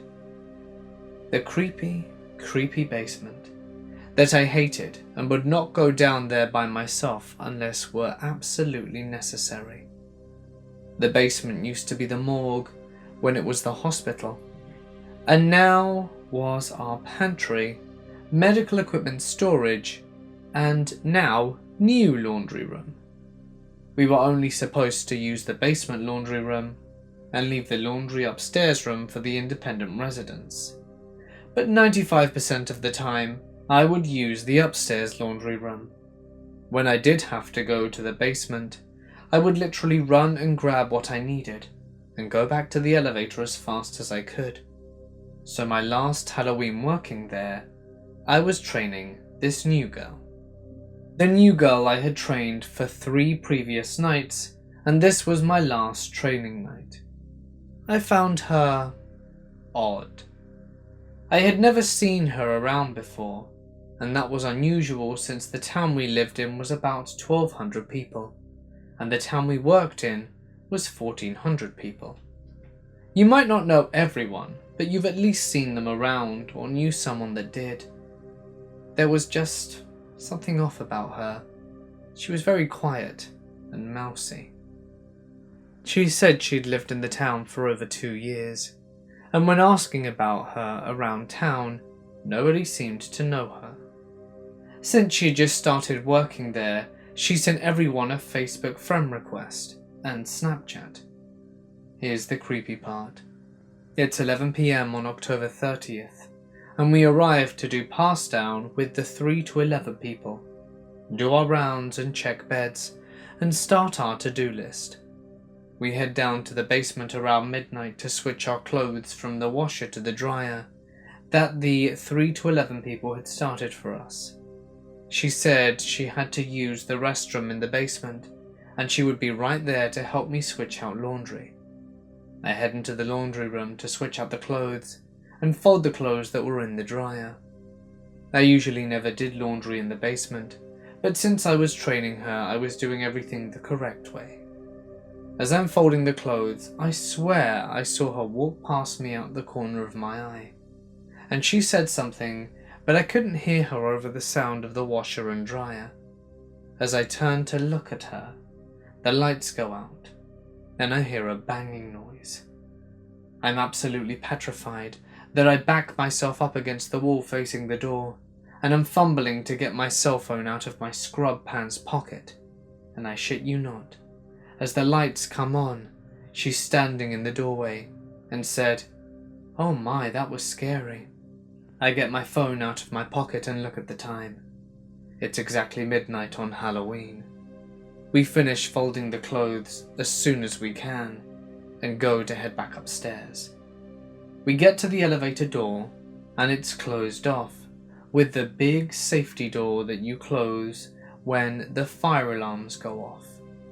We open it and get into the elevator and go to the main floor as soon as the doors open, and the safety door was closed on the main floor, so we have to push the button for the top floor in case that door was closed as well. I get to the top floor and the safety door was open on the top floor. I go back down to the main floor and notice the break room door was closed, even though it was always open. I tell the new girl that we should probably do bed checks again, even though we didn't have to do them for another 2 hours. All the residents were all tucked in and fast asleep. We were walking down the main hallway and the stairwell, where I smell cigarette smoke once in a while. It has a metal gate that goes across it for safety, and that was open. I closed it and locked it as we went down the hallway into the kitchen. The doors to the dining room were closed. The doors to the dining room are never closed, and they weren't closed before we went down to the basement. The rest of the night was rather uneventful. I only saw the new girl a couple more times in passing after that. I quit in December and moved, and heard the new girl only lasted a bit longer after I left, and the strange thing after that was all of her social media vanished after. I don't know if she deleted and blocked all of us who worked with her, or if she deleted all of our social media accounts, but all of the co-workers and I have asked, and no one's heard from her since. We had a great relationship at first. Honeymoon phase, talks of marriage, house, and the future. But then you got mad because I was depressed, and I didn't want to do it every day. You physically held me down and trapped me in rooms, but I stayed. You hit yourself because you couldn't hit me, but I stayed. You cheated on me in my own house and lied to me about it. But it's okay, because you thought of me the whole time. So stupidly, I stayed. You moved in with your best friend who was trying to ruin our relationship from the beginning, and the girl you cheated on me with, but promised to see me every day, so I stayed. You let your skank slander my name everywhere. You let her threaten and harass me. You started ignoring me for her. You started sleeping in her bed when she wasn't there, because your dumbass decided to move into a 2-bedroom with 3 people. That's when I had enough, so I left you. I told you to leave me alone. I told her to leave me alone as well. Did she? No. So I did what anyone does when they've had enough of the harassment. I called the cops. I'm not the crazy ex-girlfriend because I was looking out for mine and my family's sanity. So stop telling people. Stop telling your sister she can't be friends with us. Stop telling your mum I can't call her mum when she asked me to. Just stop. You lost your chance to ever get back into my life again. I'm sure if people heard this, and not just your and her side, they wouldn't think that I was the crazy one. This happened to me a while ago, but I remembered it when I was talking to some friends recently, and thought that you guys may appreciate it. I attended a small liberal arts university between a desert and some mountains in the southwestern United States. After a couple of years, I opted to move off campus with my boyfriend, and we found the cheapest housing imaginable in a tiny town across the wash and up against the mountains. Very few people lived there, and except for us, all of them belonged to 2 minority groups that hated each other, some of which were involved in active gang warfare that I suspected was related to the drug trade in a nearby city, a very large and depressed one for that area. We lived in a small gated complex with a sad pool and 6 studio apartments, and things in the area were just kind of strewn about. There was no landscaping on any of the properties, just desert sand everywhere. Chickens and dogs roamed free, and you could hear gunshots nearby sometimes. We lived there because the rent was $120 a month, compared to the $1,200 a month apartments in any of the nearby towns. I made friends with neighbors on both sides of the violence and was treated well by everyone. We just tried to be helpful, but otherwise kept to ourselves and living there really wasn't bad. The police would, however, take forever to appear if ever you did have a problem. The morning was on a weekend, but I was helping some professors with field work in the high desert, so I had to head out unusually early. I dragged myself into some clothes at 5 a.m, grabbed the equipment I needed, and loaded up my car, chiding myself for not picking anything up for food, as I was probably going to be in the rural desert areas well into the afternoon. As I was getting into my car, I saw a huge, angry-looking man heading my way from across the street. He was athletic-looking, like a bouncer, was at least 6'4", wearing what the locals refer to as a wife-beater and jeans, and in his early 40s. I only barely had enough time to discreetly hit the lock button before he was right beside the driver's side window. It was a good thing I did, because he immediately tried the handle. "What do you think you're doing?" he said in a very pissed off tone. I looked around the empty streets, as if some other person would materialize and make sense of this for me. I had never seen this guy before. I wondered if anyone knew I was there. "Well?" He really did look mad, and he was staring down at me through the window, inches away. "What?" I said, placing the key in the ignition to start my tiny Aveo. But he put himself so close that I couldn't move without the risk of hitting him.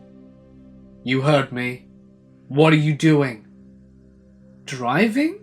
I said, trying to read his expression. "The hell you are. Get out the car now."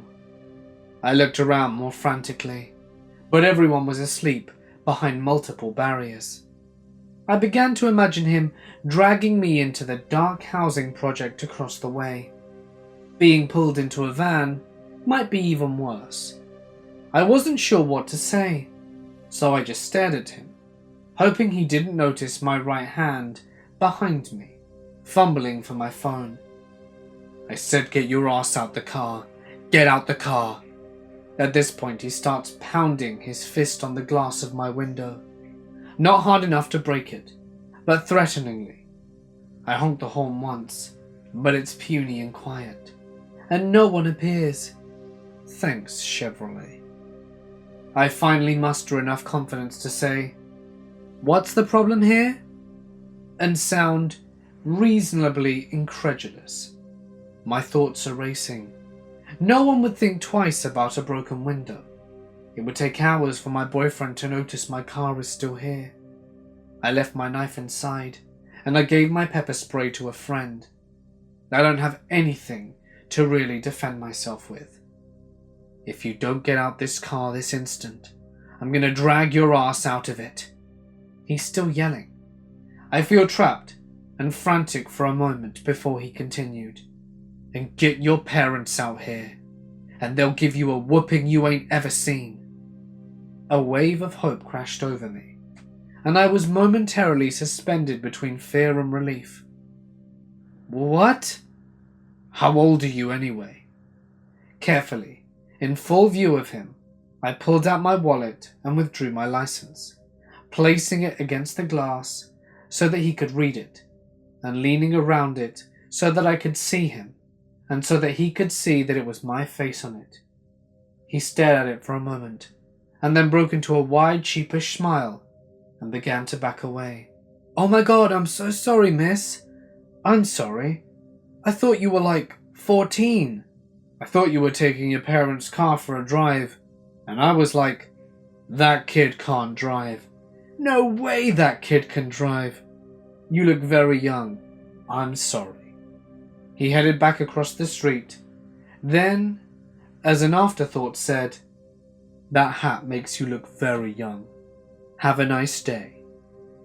I tried to smile and wave good-naturedly. I realized the guy felt bad, and instead of a violent, rapey gangster, was most likely a thoughtful, concerned citizen. He actually looked a lot nicer now, as he continued to wave awkwardly. I caught my breath, put my Aveo in gear, and got out of there. I decided I would stop somewhere to pick up breakfast, after all. I get a lot of creepers. Being a blonde-haired, fair-skinned, blue-eyed foreigner living in Japan makes me stick out, and I'm often approached by Japanese men, hoping to talk me up and get my contact information. Sometimes, though, the most annoying thing can be being approached by other foreigners that assume that just because we are both foreigners, we should automatically become friends. This happens a lot. Sometimes it's something slightly creepy, like the girl who stared at me non-stop as we were both waiting for our numbers to be called at the immigration office. I pretended I didn't notice and kept my nose in a book. Other times, it's worse. A few weeks ago, I had to go into Tokyo for work. After a long day, I boarded the train and listened to music to unwind, and finally got off at the train in my town. Feet aching from my nice work shoes, and trying not to get a run in my stockings, I carefully made my way through the crowds to the stairs and started my descent. As I turned the corner to start the 20-minute walk home, a tall, dark-skinned man of maybe 185 centimeters tall started crossing the street towards me. When he saw me, his face lit up and a large smile crept across his face. Based off the look on his face, I assumed he knew me, or that we had met and I simply didn't remember him. As he got closer, he stepped in front of my path and stopped, staring at me expectantly. I pulled off my headphones and looked at him. "Are you new here?" he asked. "Okay, so I didn't know him." No, I replied. I definitely wasn't new. I had lived in this town for over 3 years now. "Really? I come here every day and I've never seen this face." It was the way he said it, like I was some sort of collectible trading card that he hadn't gotten his hands on yet. My hair stood on end. "Where do you work?" he pressed. He had a thick accent, but I couldn't tell you if it was Jamaican or Nigerian. "I'm not comfortable telling a stranger where I work," I told him bluntly. After being asked this question so many times, I've learnt how to not answer. "I'm not a stranger," he said. "I'm Max." I kind of just stared at him for a moment, then went to leave, but he blocked my path. I'm not a very small woman. I stand at 167, but he was still towering over me and was bigger muscle-wise. "Do you live in the area?" If I wasn't comfortable telling him where I worked, why did he think I'd be comfortable telling him where I lived? The fact that he was keeping me there and pressing me for information obviously had alarm bells going off in my head. My heart was pounding so hard that I could hear it in my ears. "I live with my husband," I told him. I didn't tell him where, just that I lived with my husband. My logic at the time was that maybe he would leave me alone if he knew I was married. It seemed to work at first. "Oh," he said, looking slightly crestfallen. "Do you have kids?" "No." "Why?" "Seriously, who asks why someone doesn't have kids?" "We don't want them," I said, going to leave again. He stepped in front of me again. "Oh, I see. You mean you don't want kids with him, right?" My anger flared over my panic. Who does he think he is? Excuse me, no, not right. And if I don't want kids, then I certainly don't have to justify my reasoning to a stranger." "But I told you." I'm no stranger. I'm Max. I glared at him, saying nothing for a moment, before I slammed him aside with all my strength and moved on. I could feel his eyes boring into the back of my head, but I didn't turn around until I was across the street and 2 blocks down. I took the long way home, just in case, calling my big brother figure friend on the way. I would have called my husband, but he was at work. I didn't see Max again. I didn't have to go to the station often, so I didn't really have many chances to run into him. Every time I do, though, I at least have the comfort of knowing that I have a can of pepper spray securely in my hand. My husband was sure to get it for me after that.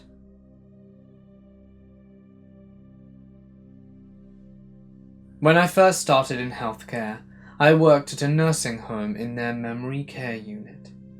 There were 2 instances that I could think of that legitimately freaked me out while working there. One instance was when a patient was actively dying.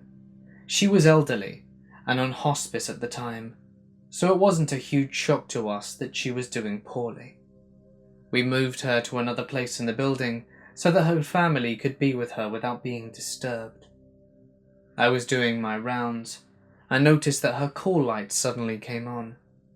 I went into the room thinking that it must have been another resident or her roommate who could have pulled on the switch, considering that there are 2 switches in the room, and it was common on that unit for other residents to wander into each other's rooms.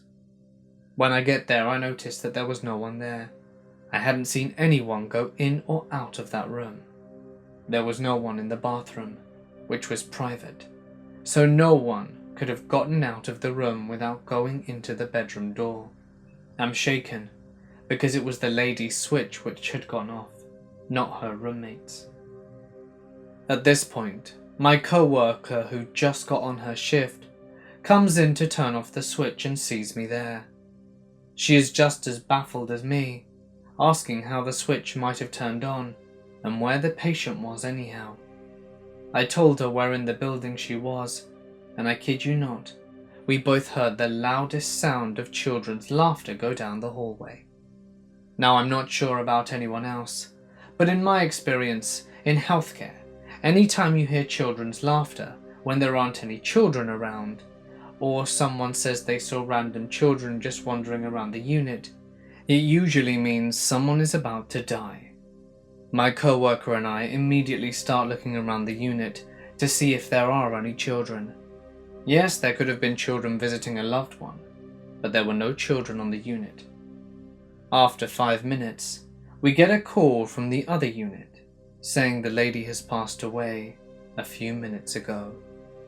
I've always thought that it was Death who turned on the light, because she wasn't where she was supposed to be.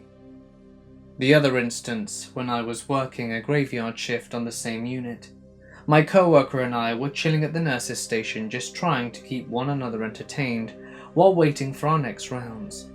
It was eerie quiet on the unit, since it had been several hours since the last resident went to bed. It had to be around 2 or 3 a.m. when we suddenly hear the door alarm go off and a man's voice screaming, "Somebody help me!" My co-worker and I rushed down to check who needed help and if someone had attempted to leave the unit. The doors had special locks on them and wouldn't have opened unless you unlocked them with a keycard. Seeing as me and the nurse were the only ones who had these keycards at that moment in time, it would have been impossible for anyone to leave. So while I go check the door, my co-worker went to check on the residents to make sure it wasn't one of them who'd called out.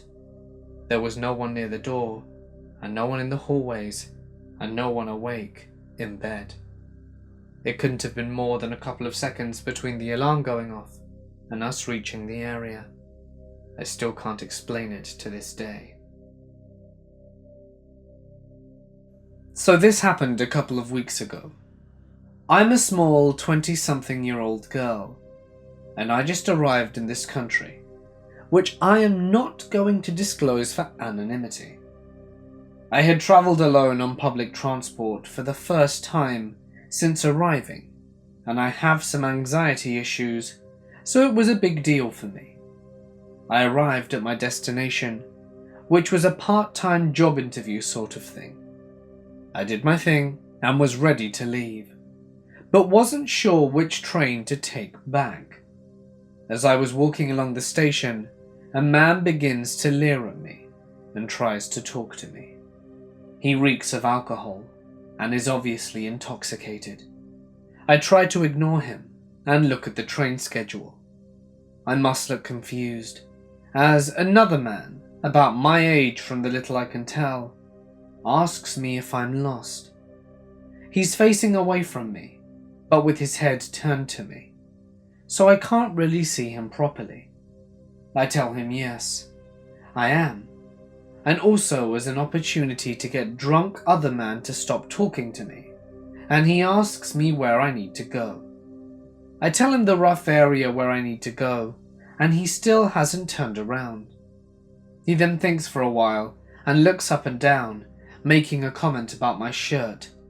It's the logo of a popular video game on it that I like to play, and he tells me he also plays. By now I'm being somewhat friendly. Big mistake. He turns around and I can see he's got really busted up hands. It's bandaged and bleeding, and he's got blood on his pants and scratches on his face. Of course! Now red flags are going up, and I'm thinking, crap. Who have I started conversing with? I ask him politely what happened to his hand, and he tells me not to worry, that it's a conversation for another time. He comes up to me and starts hugging me, telling me he's glad he met me and that we have so much in common, because my bag also has the logo of another franchise I assume he's a fan of. He asks if I have Facebook, and I say yes, but that I don't use social media.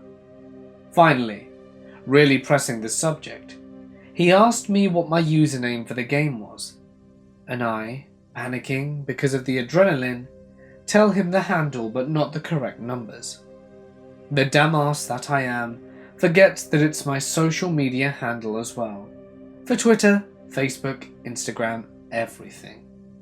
So by now, I'm feeling sufficiently creeped out, and I'm giving him short, curt answers to his questions. Where are you from? What do you do? He tells me that he was in the army, and that he can take care of problems, and that if I ever have a problem I should call him. What does that even mean? And that he's been beaten up in this city 14 times this year, and how he works for the police. At this point, I tell him I need to go, and he proceeds to follow me. I end up just catching the train I thought was the one for home, but while I'm waiting at the station he happened to notice my old self-harm scars from when I was a teenager.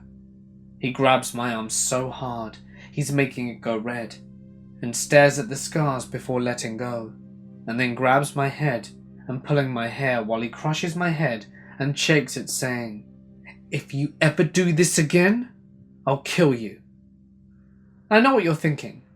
Maybe I should have screamed or run away, but the few other people at the station really didn't look helpful, and some looked drunk and dangerous. So I thought, either I can scream and he can pull out a knife and freak out or punch me in the face or something, as I did not know what this guy was capable of, or I can try and stay emotionless and calm, get on my station and try to get home, / the closest police station. He lets go and says, "A man would never do that. You'll never see a man with those." Then starts laughing this weird laugh and tells me, "You don't have to be scared of me." The train arrives, and I get on without a word, and he follows me on and sits next to me. I'm a big baby, so I'm too scared to tell him to leave me alone, but I am obviously not comfortable with the situation. He keeps hugging me and telling me we're going to be best friends and that he wants to see me tomorrow, and I have to promise him that I'm going to see him. I shake on it, genuinely afraid of what he'll say if I didn't disagree. He keeps making comments about how he could kill me, and about how he didn't mean to break the window, but that he was so angry. I assumed he was talking about his hand, but I didn't really want to know. Eventually I got to my stop and walked out. Of course he followed me. I turned to him and said, "I need to pick up a package now, so I have to go." And he looked at me as though he was going to protest, and started following me when I said, "I really have to go now, but we can play some games later, alright?" He then said, "I'm going to add you. When will you be on? You need to accept me as soon as you get home." To which I tried to smile and assured him that I would. This seemed to be the only way to get him to leave me alone, and he awkwardly hugged me again, and then I sort of pulled away and power walked away. When I got around the corner, I started to tear up and kept looking behind me, scared he was going to be following me. As I was walking home, my stomach churned when I saw I had gotten a friend request from him on Facebook. I hadn't told him my name. He must have. The second I left, Googled my game username and found my name somehow. I felt like such an idiot. When I got home, my mum insisted we go to the police to see whether or not this guy has any priors for stalking or violent behaviour. The second I logged into Facebook, I blocked him and changed handles on every social media. He still knows my name, but he's blocked, and I just pray he doesn't try to contact me with another account. The police checked his name and told me he had a few priors for drugs, and I assume he must have been higher than a kite while talking to me for acting the way he was. They contacted him and warned him not to message me or come anywhere near me, and so far I've heard nothing. I know it sounds ridiculous, but sometimes I have nightmares about him grabbing my head, and instead of just letting go, he drags me away into the surrounding forest, and then I wake up. It's sad, but I have such anxiety on public transport now, and if any man leers at me or tries to talk to me, I turn and walk the other way. I guess you can't be a friendly person in this world. My wife is a registered nurse, and she was on float to another unit helping out. She normally worked cardiac, but she was helping out in the Alzheimer's unit.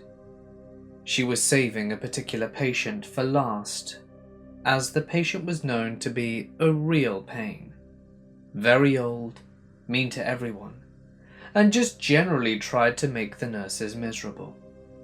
She and the respiratory therapist got to the patient's room at the same time, and they decided to tackle her together. They got into the room, and the patient had smeared feces all over the walls of the bathroom and the hospital room. She was standing on the bed screaming and jumping up and down on the bed. The two of them somehow got the patient calmed down, got the horrible mess cleaned up, and got their jobs done. She said it took about 3 hours. They then went out and put a do not disturb sign on the door to make sure the patient could stay calm and get some sleep. They were standing one person on each side of the door, herself and the respiratory therapist, catching their breaths and proclaiming how much that sucked when they spotted someone. A big farmer-looking guy wearing a John Deere baseball cap, overalls, a red-plaid checkered shirt, and big work boots coming down the hospital hallway, and he looked kind of annoyed. He walked right past them into the patient's room, slamming the door open. My wife caught the door on the backswing and marched right into the room after him, the respiratory therapist right behind her, fully planning on dragging him back and giving them a piece of their mind. When she got into the room, he wasn't there. No sign of the person she followed in. She looked under the bed, She looked in the bathroom.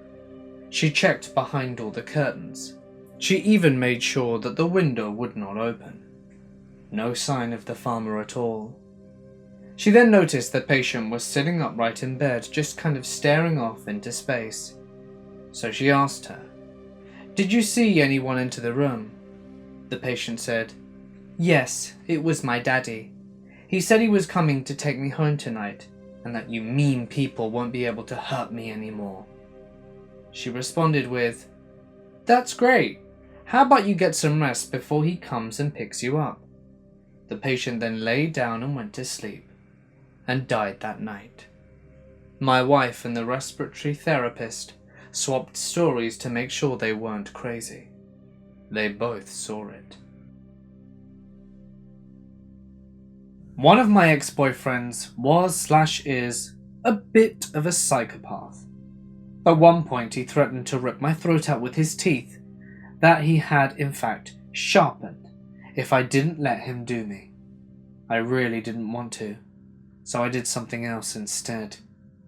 2 days later I found a text message saying he'd dumped me and that I should kill myself. For the best part of 2 years I found myself stalked by this ginger lunatic, in person, online, at school, and then at college. Know what his reason was in the end? Because I hurt his feelings. In the past, when he first asked me out, and I didn't feel comfortable with it. He'd only stopped stalking me when I got the police involved, or at least he toned down to a point where he wasn't being obvious about it. I found out he'd been harassing one of my friends, saying I'd ruin his life if he stayed a friend with me. The guy told me. Now I have a new boyfriend who knows of my ex. He's normally lovey and cuddly, but he gets very defensive of me when this topic is brought up. He's not the strongest lad I've ever known, but I think protecting the one you love can do some powerful things. I don't know if my stalker is still stalking, but I feel much less alone than I did before my new boyfriend. He is so comforting with it. I am a female living in New England. To add another detail, this took place in a decent neighborhood. We weren't white trash or anything. Anyway, here it goes. Several years ago, the day before my 10th birthday, I was arriving home with my mother and little brother from a soccer game that my brother had. We were arriving at our own house when my brother noticed a yard sale next door. This house was run down. Apparently, some police activity went on before I was born, but that was over now, right? So a man walks up to us, and he introduces himself. We'll call him Ray. Ray was renting from the woman next door. Basically, this woman had a house with 4 rooms. 1 for her, 1 for her disabled son, and 2 for whoever paid money to live there for any amount of months. Ray seemed nice. He played a bit of soccer on the sidewalk with my brother and spoke nicely to my mother. He looked a bit trashy, but I didn't care. I just wanted to go inside my house and play Minecraft. So I left, not thinking much about the ordeal. This was in October. In late January, a few months later, I was barely awake when my dad picked me up out of my bed and carried me into the master bedroom, where my mum and brother were. The master bedroom is the furthest room away from the place where Ray was. I didn't like being disturbed, so I ran back to my own bedroom. My dad yelled, saying that there were police next door and I should go back into the other room. I did as I was told. I was so scared. Apparently, Ray's ex had gone over to the house to pick up some of her things. She brought her new boyfriend along, and Ray started stabbing the boyfriend and police were called. Guns and all. I thought it was a one-time occurrence. I thought I'd be safe after that. It was March now. My mum picked me up from school as usual. My brother was staying after school for guitar lessons. She'd get him later. I threw my backpack in the trunk and asked why there were so many suitcases in the back. She cheerfully explained that we were staying at a hotel. We drove around town, and she finally said my dad would take me back home, that we wouldn't be staying at a hotel. I came home with Dad and noticed there was police tape on our lawn. My dad said they'd found drugs in Ray's house. That comment really didn't settle in until later. The full story was, Ray was doing PCP on his own front steps. Someone noticed and called the police. Police came, half chased Ray into the next town over, and half investigated the house. An officer picked up the package with drugs and immediately begins to have a bad reaction. Hazmat was called, and they find a drug lab. Thinking it's a meth lab, the police advise my mother to evacuate, which she does. Turns out it wasn't meth, so we could come back, but he was manufacturing this other stuff.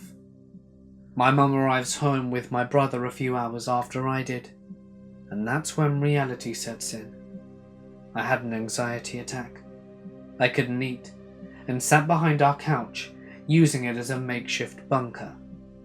I didn't sleep that night.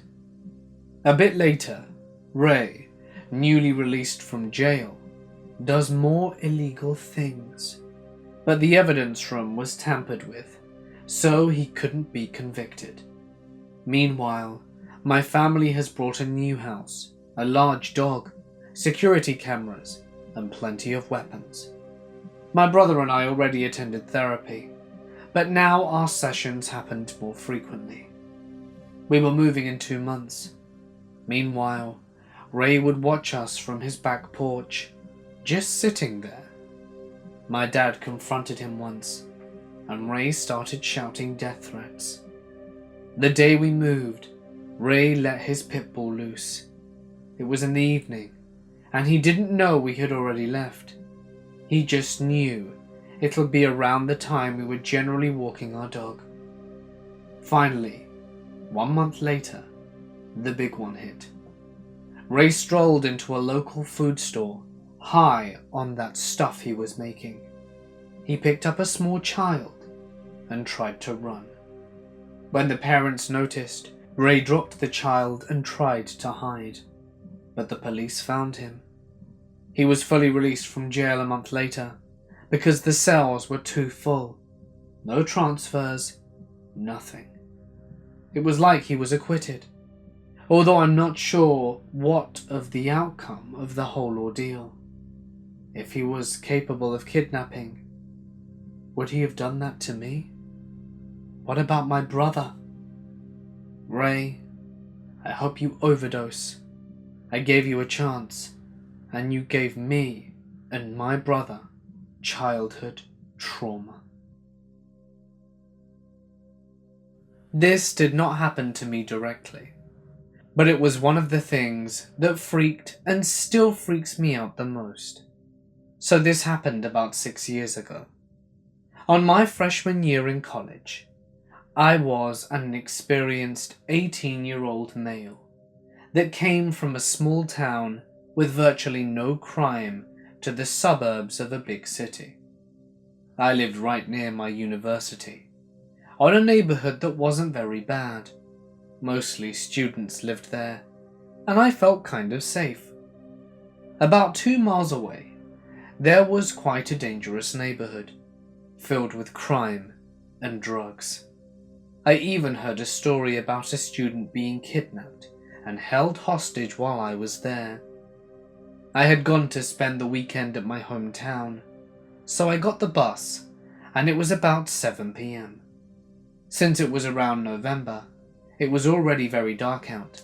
I always took the train from the bus stop to the university station, and then took a 15-minute walk to my house through the campus, where I felt safe because of campus security.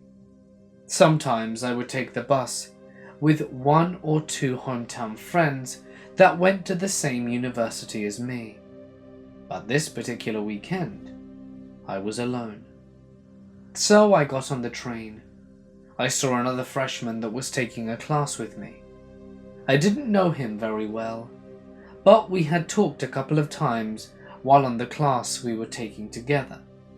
I greeted him, and since he was focused on his phone, I didn't want to disturb him, so I sat a couple of seats away.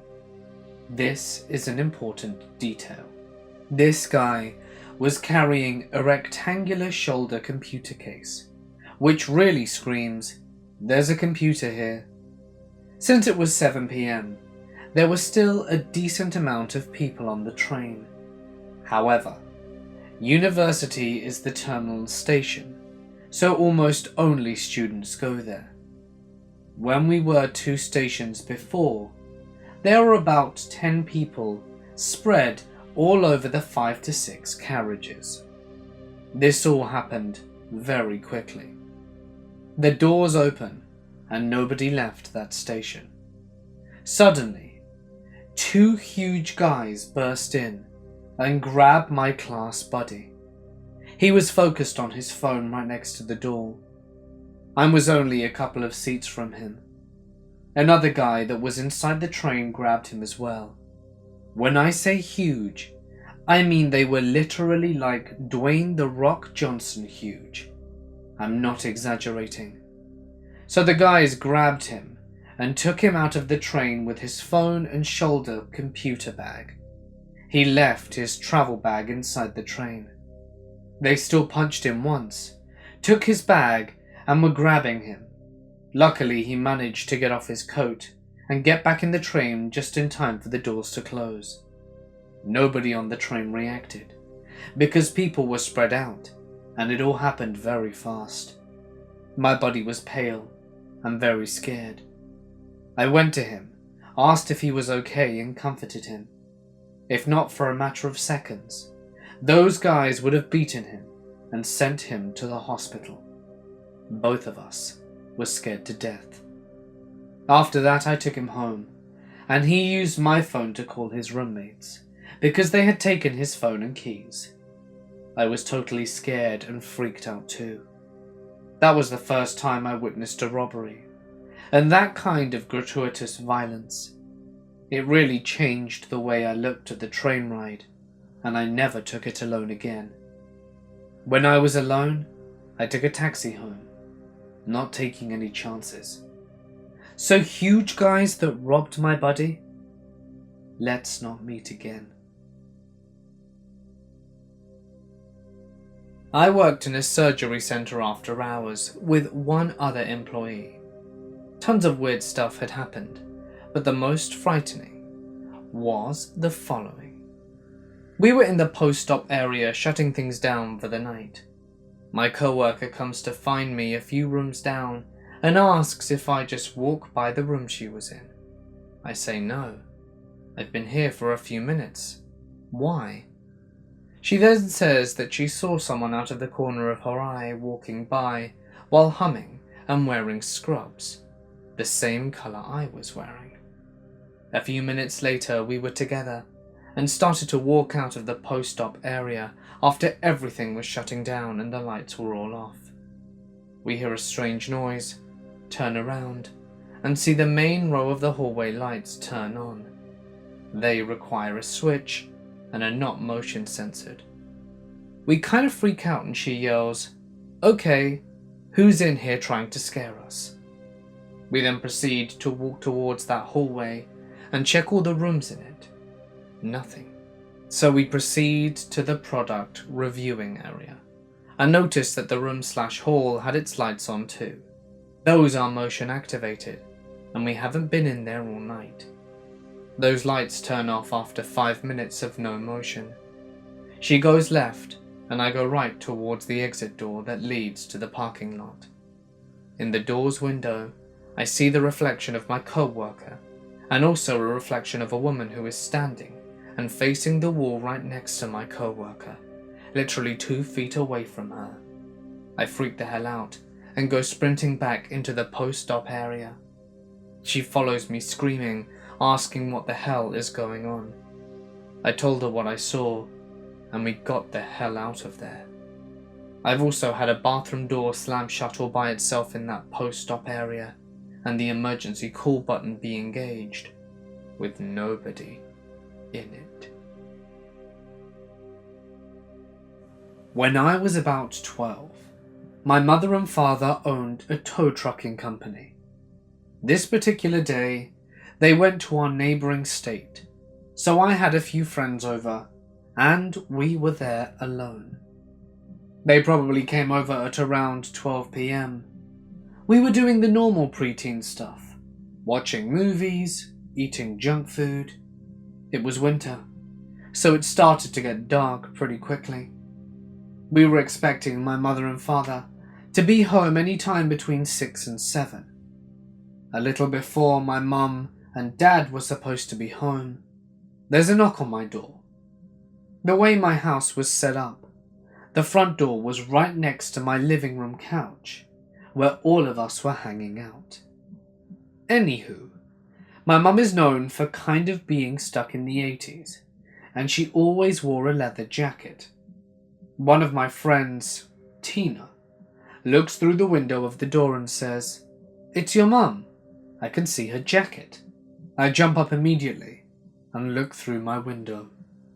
It's pretty dark at the time, and I don't see my father's tow truck. I run to the front door screaming to Tina, "Don't answer the door, it isn't my mum." But it was too late. She opens the door, and here comes this 6-foot, 250-pound man with a black stocking over his face, running through my door. All my friends ran out of my living room to the kitchen, where the back door is located, and ran away. Me, on the other hand, I obviously learnt that my fight, flight, or freeze response is to freeze. This man grabs a hold of me, picks me up into the air, and I am so scared. I actually peed my pants. I don't remember what happened, but I managed to escape his grip and run out of my back door and down the block to a neighbour's house. We called the cops, and within a couple of minutes there are 6 cop cars, 3 on each end of the block. And we come to find out it was my own grown-ass neighbour. He was allegedly trying to play a trick on us, a bunch of little girls. He was always a creep.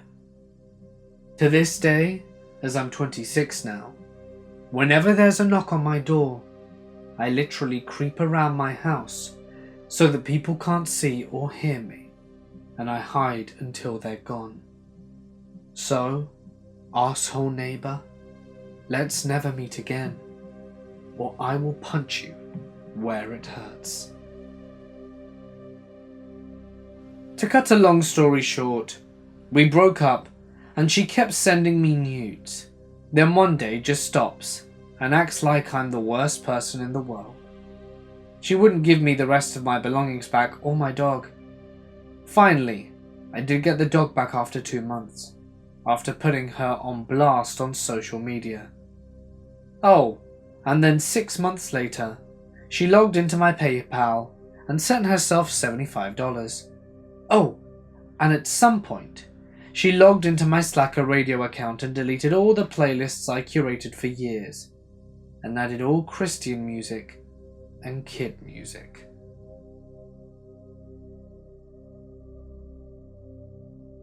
So this week, I headed up to London for a few days. I caught the train, and the journey takes a while, so I booked a table seat so that I could get some work done.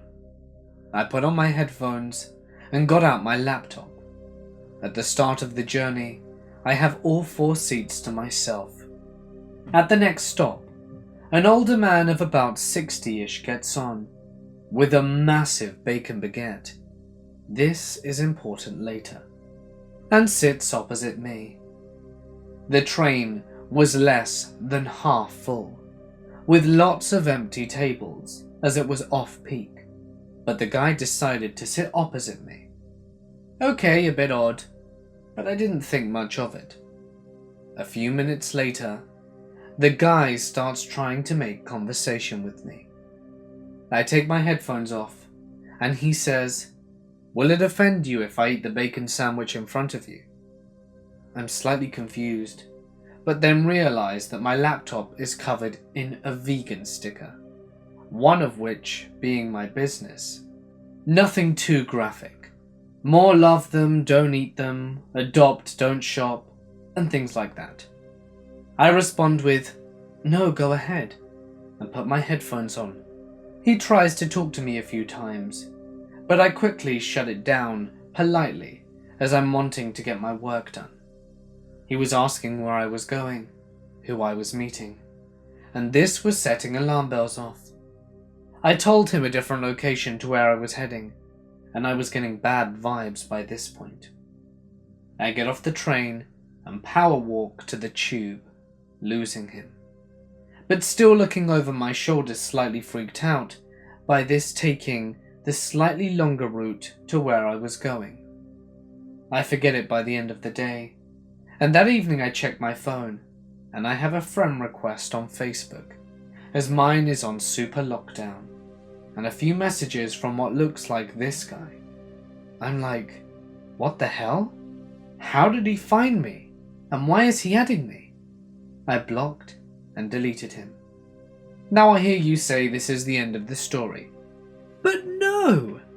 I get home 2 days later and start telling my husband about creepy train guy. And he is also like, what the hell? The guy also tried adding him and messaging him. So how did this guy find me? I never gave him my name. My business is not linked to my Facebook. And how could he have known which one was mine when I have around 10 stickers on there? I work nights at a senior home.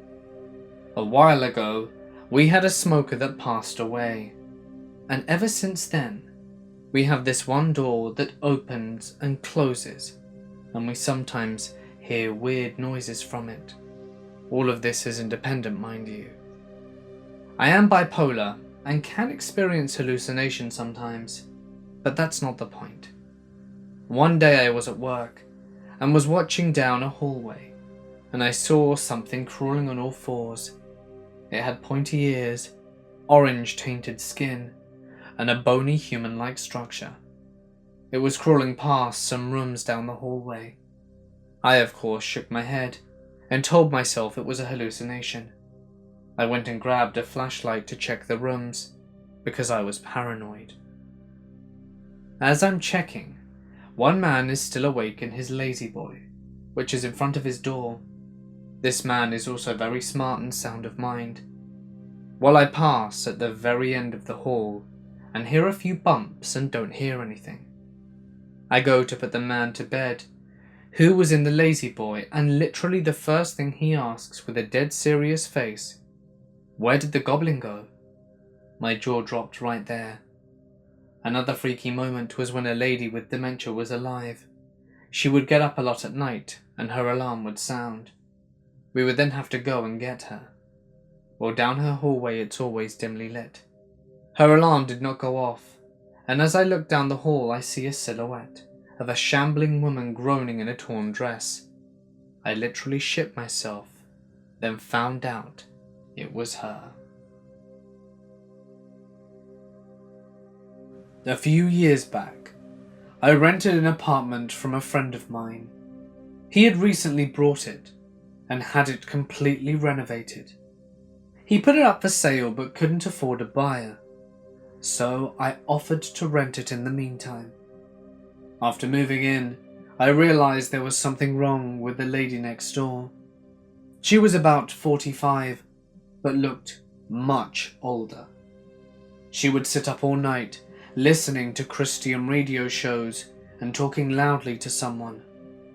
It got to the point where I couldn't sleep, so I went over to her place and asked her to keep it down. She opened the door, and I got a quick peek. Her walls all had crosses painted on them in different colours, and words like Jesus, and angels scribbled everywhere. The windows were painted black, letting no light in at all. It was damp and yellow, with stained 50-year-old carpets, dog crap and cockroaches everywhere. No dog though. I asked her to please keep it down. She just looked at me and shut the door. Then she turned up her radio even louder. The next night, I had my girlfriend staying over. I wake up in the middle of the night and see a shadow of a person who's next to the bed, looking at us sleeping. I think I'm hallucinating as I usually do in the dark when I'm sleepy. But then the shadow starts talking. It's my neighbor, and she's holding something in her hand. She broke in during the night, and who knows how long she stood there. "You should lock your doors at night," she says, and walks out. The next morning, I hear someone making strange noises below my bedroom window. It's my neighbor talking to herself in tongue.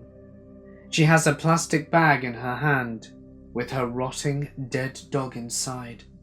It's hot as hell outside, and I can smell death from the bag. At this point, I'm scared shitless. She's obviously very insane. I go upstairs and knock on another person's door and ask what the hell is going on. The guy is just as scared as me. Apparently she broke into his apartment one evening as well while he was watching TV with his kids. He got up from the couch to get a snack, only to find her behind the couch, staring at them, holding a power drill. Now I know what was in her hand.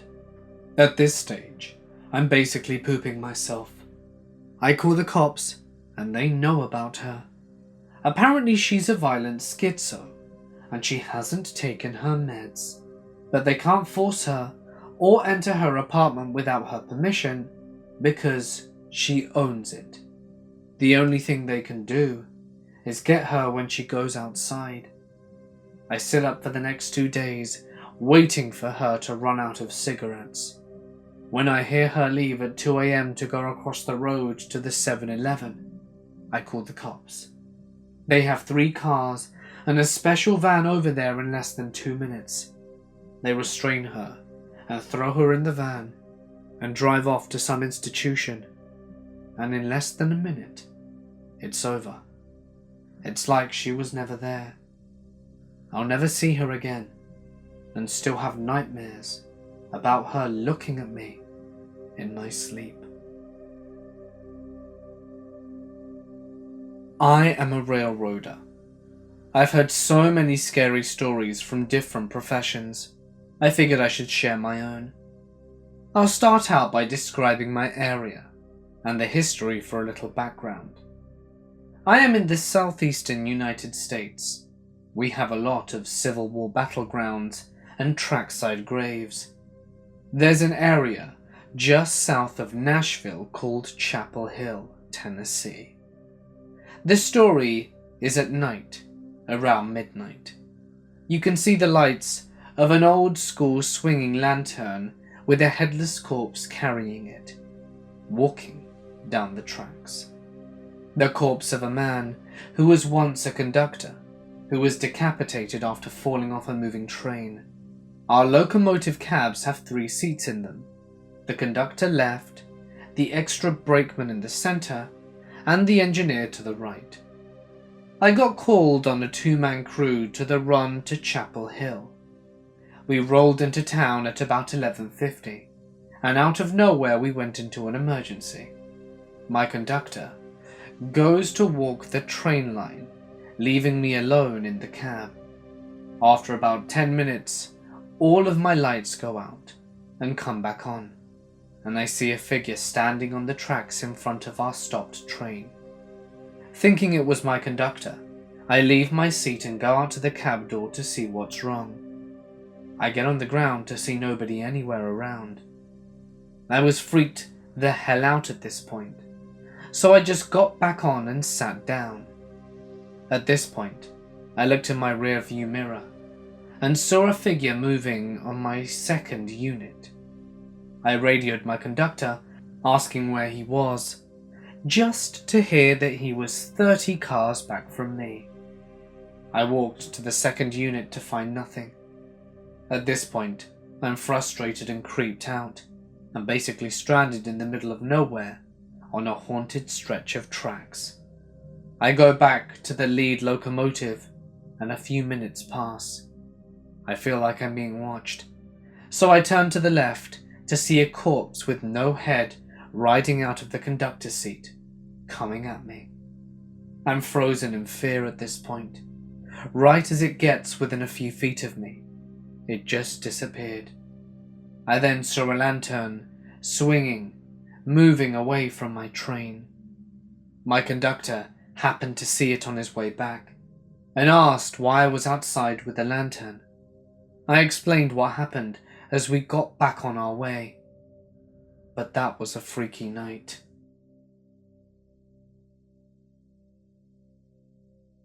I am a night patrol officer at a 55 and older gated community. It's not unusual for emergency personnel to be at a condo at any hour of the day or night. Many of the residents are over 70 years old, and it's unfortunately common that a resident passes away. I've seen many things in my 5 years plus at this post, which I can't explain as normal. Firstly, the Shadow Man. While on patrol one night, I turn onto a side street, and I see what looked like someone running through the window of a townhouse. Take like 5 to 8 steps and just disappear. My headlights, as I was turning, followed the figure, so I was able to see it well. I stop, and still looking in the area that the figure was at, I grab my spotlight and light up the area. I see nothing. No footprint, no noise, nothing at all. The figure would have run through a puddle of water from the sprinklers to get away from there, and there was no splashed water or wet footprints. The figure I saw was a shadow. It looked to me like his feet and hands ended in points. It ran maybe 5 to 8 steps, turning its head, and looked at me, and then just disappeared into thin air. There was no noise, no wind, nothing flapping by the building. Nothing. Another incident I had a couple of years ago was when I had an accident at work and was out for a month. When I came back to work, I was still in pain but used a cane to walk with. It hurt a lot to walk, and I would take my time when I had to lock or unlock buildings. It would usually take me 10 minutes, but now took 20. I remember I was hurting so bad one night and got into the multi-function room, and they just had a dinner that day, so some of the tables and chairs were still put out. My foot was hurting a lot, and I decided to sit for a little bit and prop it up. I sat there for a while in semi-darkness. I was thinking to myself that when I got home I was going to soak my foot and try to relax a little bit, when all of a sudden I felt a comforting hand on my shoulder. I didn't get scared at all when it happened. It was like someone gently squeezing your shoulder as if to say, "Hey, it's gonna be okay." When it happened, I said out loud, "Okay, I'll get back to work," got up and finished the lockup. What happened later that night was the pain in my foot subsided a lot. Even the swelling went down, and I was able to unlock my buildings and not have to use the cane. I will also quite often see people walking their dogs. Now this isn't unusual at all. The community has many designated dog walking areas for residents to use. Now the dog walk area is next to a fence, and they have to cross the road to get back to the condos. But what I see a lot is someone walking a dog, and they are just past the edge of my headlight illumination. I can see them, know they're there, but can't see much detail. When I get closer, they're gone, and this happens quite often. Being in this career You see many things the average 9-to-5 worker doesn't see. One night, just outside of a little town in southern Middle Tennessee called Tullahoma, we were traveling southbound, doing about 60. Just to set the scene a little better, it was around 2:30 a.m. The rural area, along with nothing but the sound of your locomotive, can be somewhat eerie. As we came over a hill onto a bit of flat land, I could vaguely see the lights of a car racing to the upcoming road crossing. At 60 miles an hour, you're on something before you know it. I'm blowing my horn way more than the normal 2 longs and 1 short, and a long through a crossing. I gave all the warnings I could. The car didn't stop. They always told me not to make eye contact with the person you're about to hit. I've also been told, during moments of extreme emotional distress, you remember in great detail what you saw. The split second of fear in her eyes was traumatizing. She was the most beautiful, dark-haired, blue-eyed beauty in a black dress I'd ever seen. They say real beauty is on the inside, but I must disagree, because the brain matter on my locomotive plow looked no way near as good as the woman that once possessed it. My parents bought their first house back in 1972. It was a fixer-upper, but they decided to move in right away and fix things as time and money permitted. Within a few days of moving in, the new neighbours came over to introduce themselves. They also let my parents know that the previous owners had moved out after a nasty divorce. They had lost their second baby from SIDS, and their relationship went downhill from there. My parents were horrified, more so because they were newly pregnant and couldn't imagine going through such a thing. They eventually pretty much forgot about it, and life went on. They were in love with their new life and their new home. In preparation for the baby, they decided to wallpaper the nursery. Now, my dad told my mum there was no need in wallpapering the inside closet, but she insisted. She was kneeling down, scraping off old paint inside, when her eyes fell upon something that made her blood turn to ice. Written in crayon, about the eye level for a kindergartner, in childish scrawl was written, "I killed the baby."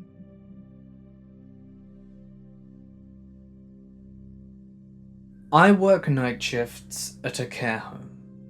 Obviously, there have been a lot of deaths with the home, and I am very open/susceptible to experiencing paranormal entities. One night, I was filling in the hourly log notes in the lounge, which has a huge window, so we can see if any of the residents get up. The lights in the hallway were off, to give the residents a calm environment for sleep. The doors situated within the hall were heavy fire doors, and were often sometimes difficult to push open. I saw what looked like one of my vulnerable residents walking along the corridor. I heard the hall fire door bang, which indicated it had been pushed open and left to close on its own. And then I saw her walk back towards the direction she came from, but this time without the bang of the door, which I didn't pay much attention to. I was just concerned about her walking around the hall at 3 a.m. Her room was at the other end of a very long corridor, and her walking pace isn't very fast. Assuming she was disoriented and needing help, I quickly put my log notes down and got up to give her a hand and guide her back into bed, and ask if there was anything she needed. Although when I got up and walked out of the lounge door to look down the corridor, she wasn't there. There was no way on earth that she could have gotten back to her bedroom within the 10 seconds it took me to react. My co-worker also witnessed this, and I'm glad, because I thought I was losing my mind with the lack of sleep. I walked along the corridor using the torch on my phone for light, and entered her room. She was fast asleep, literally hadn't moved from the position I had put her in an hour previously. I then had to assume that a previous deceased resident was still here and wandering the unit. I hope she's okay and finds peace.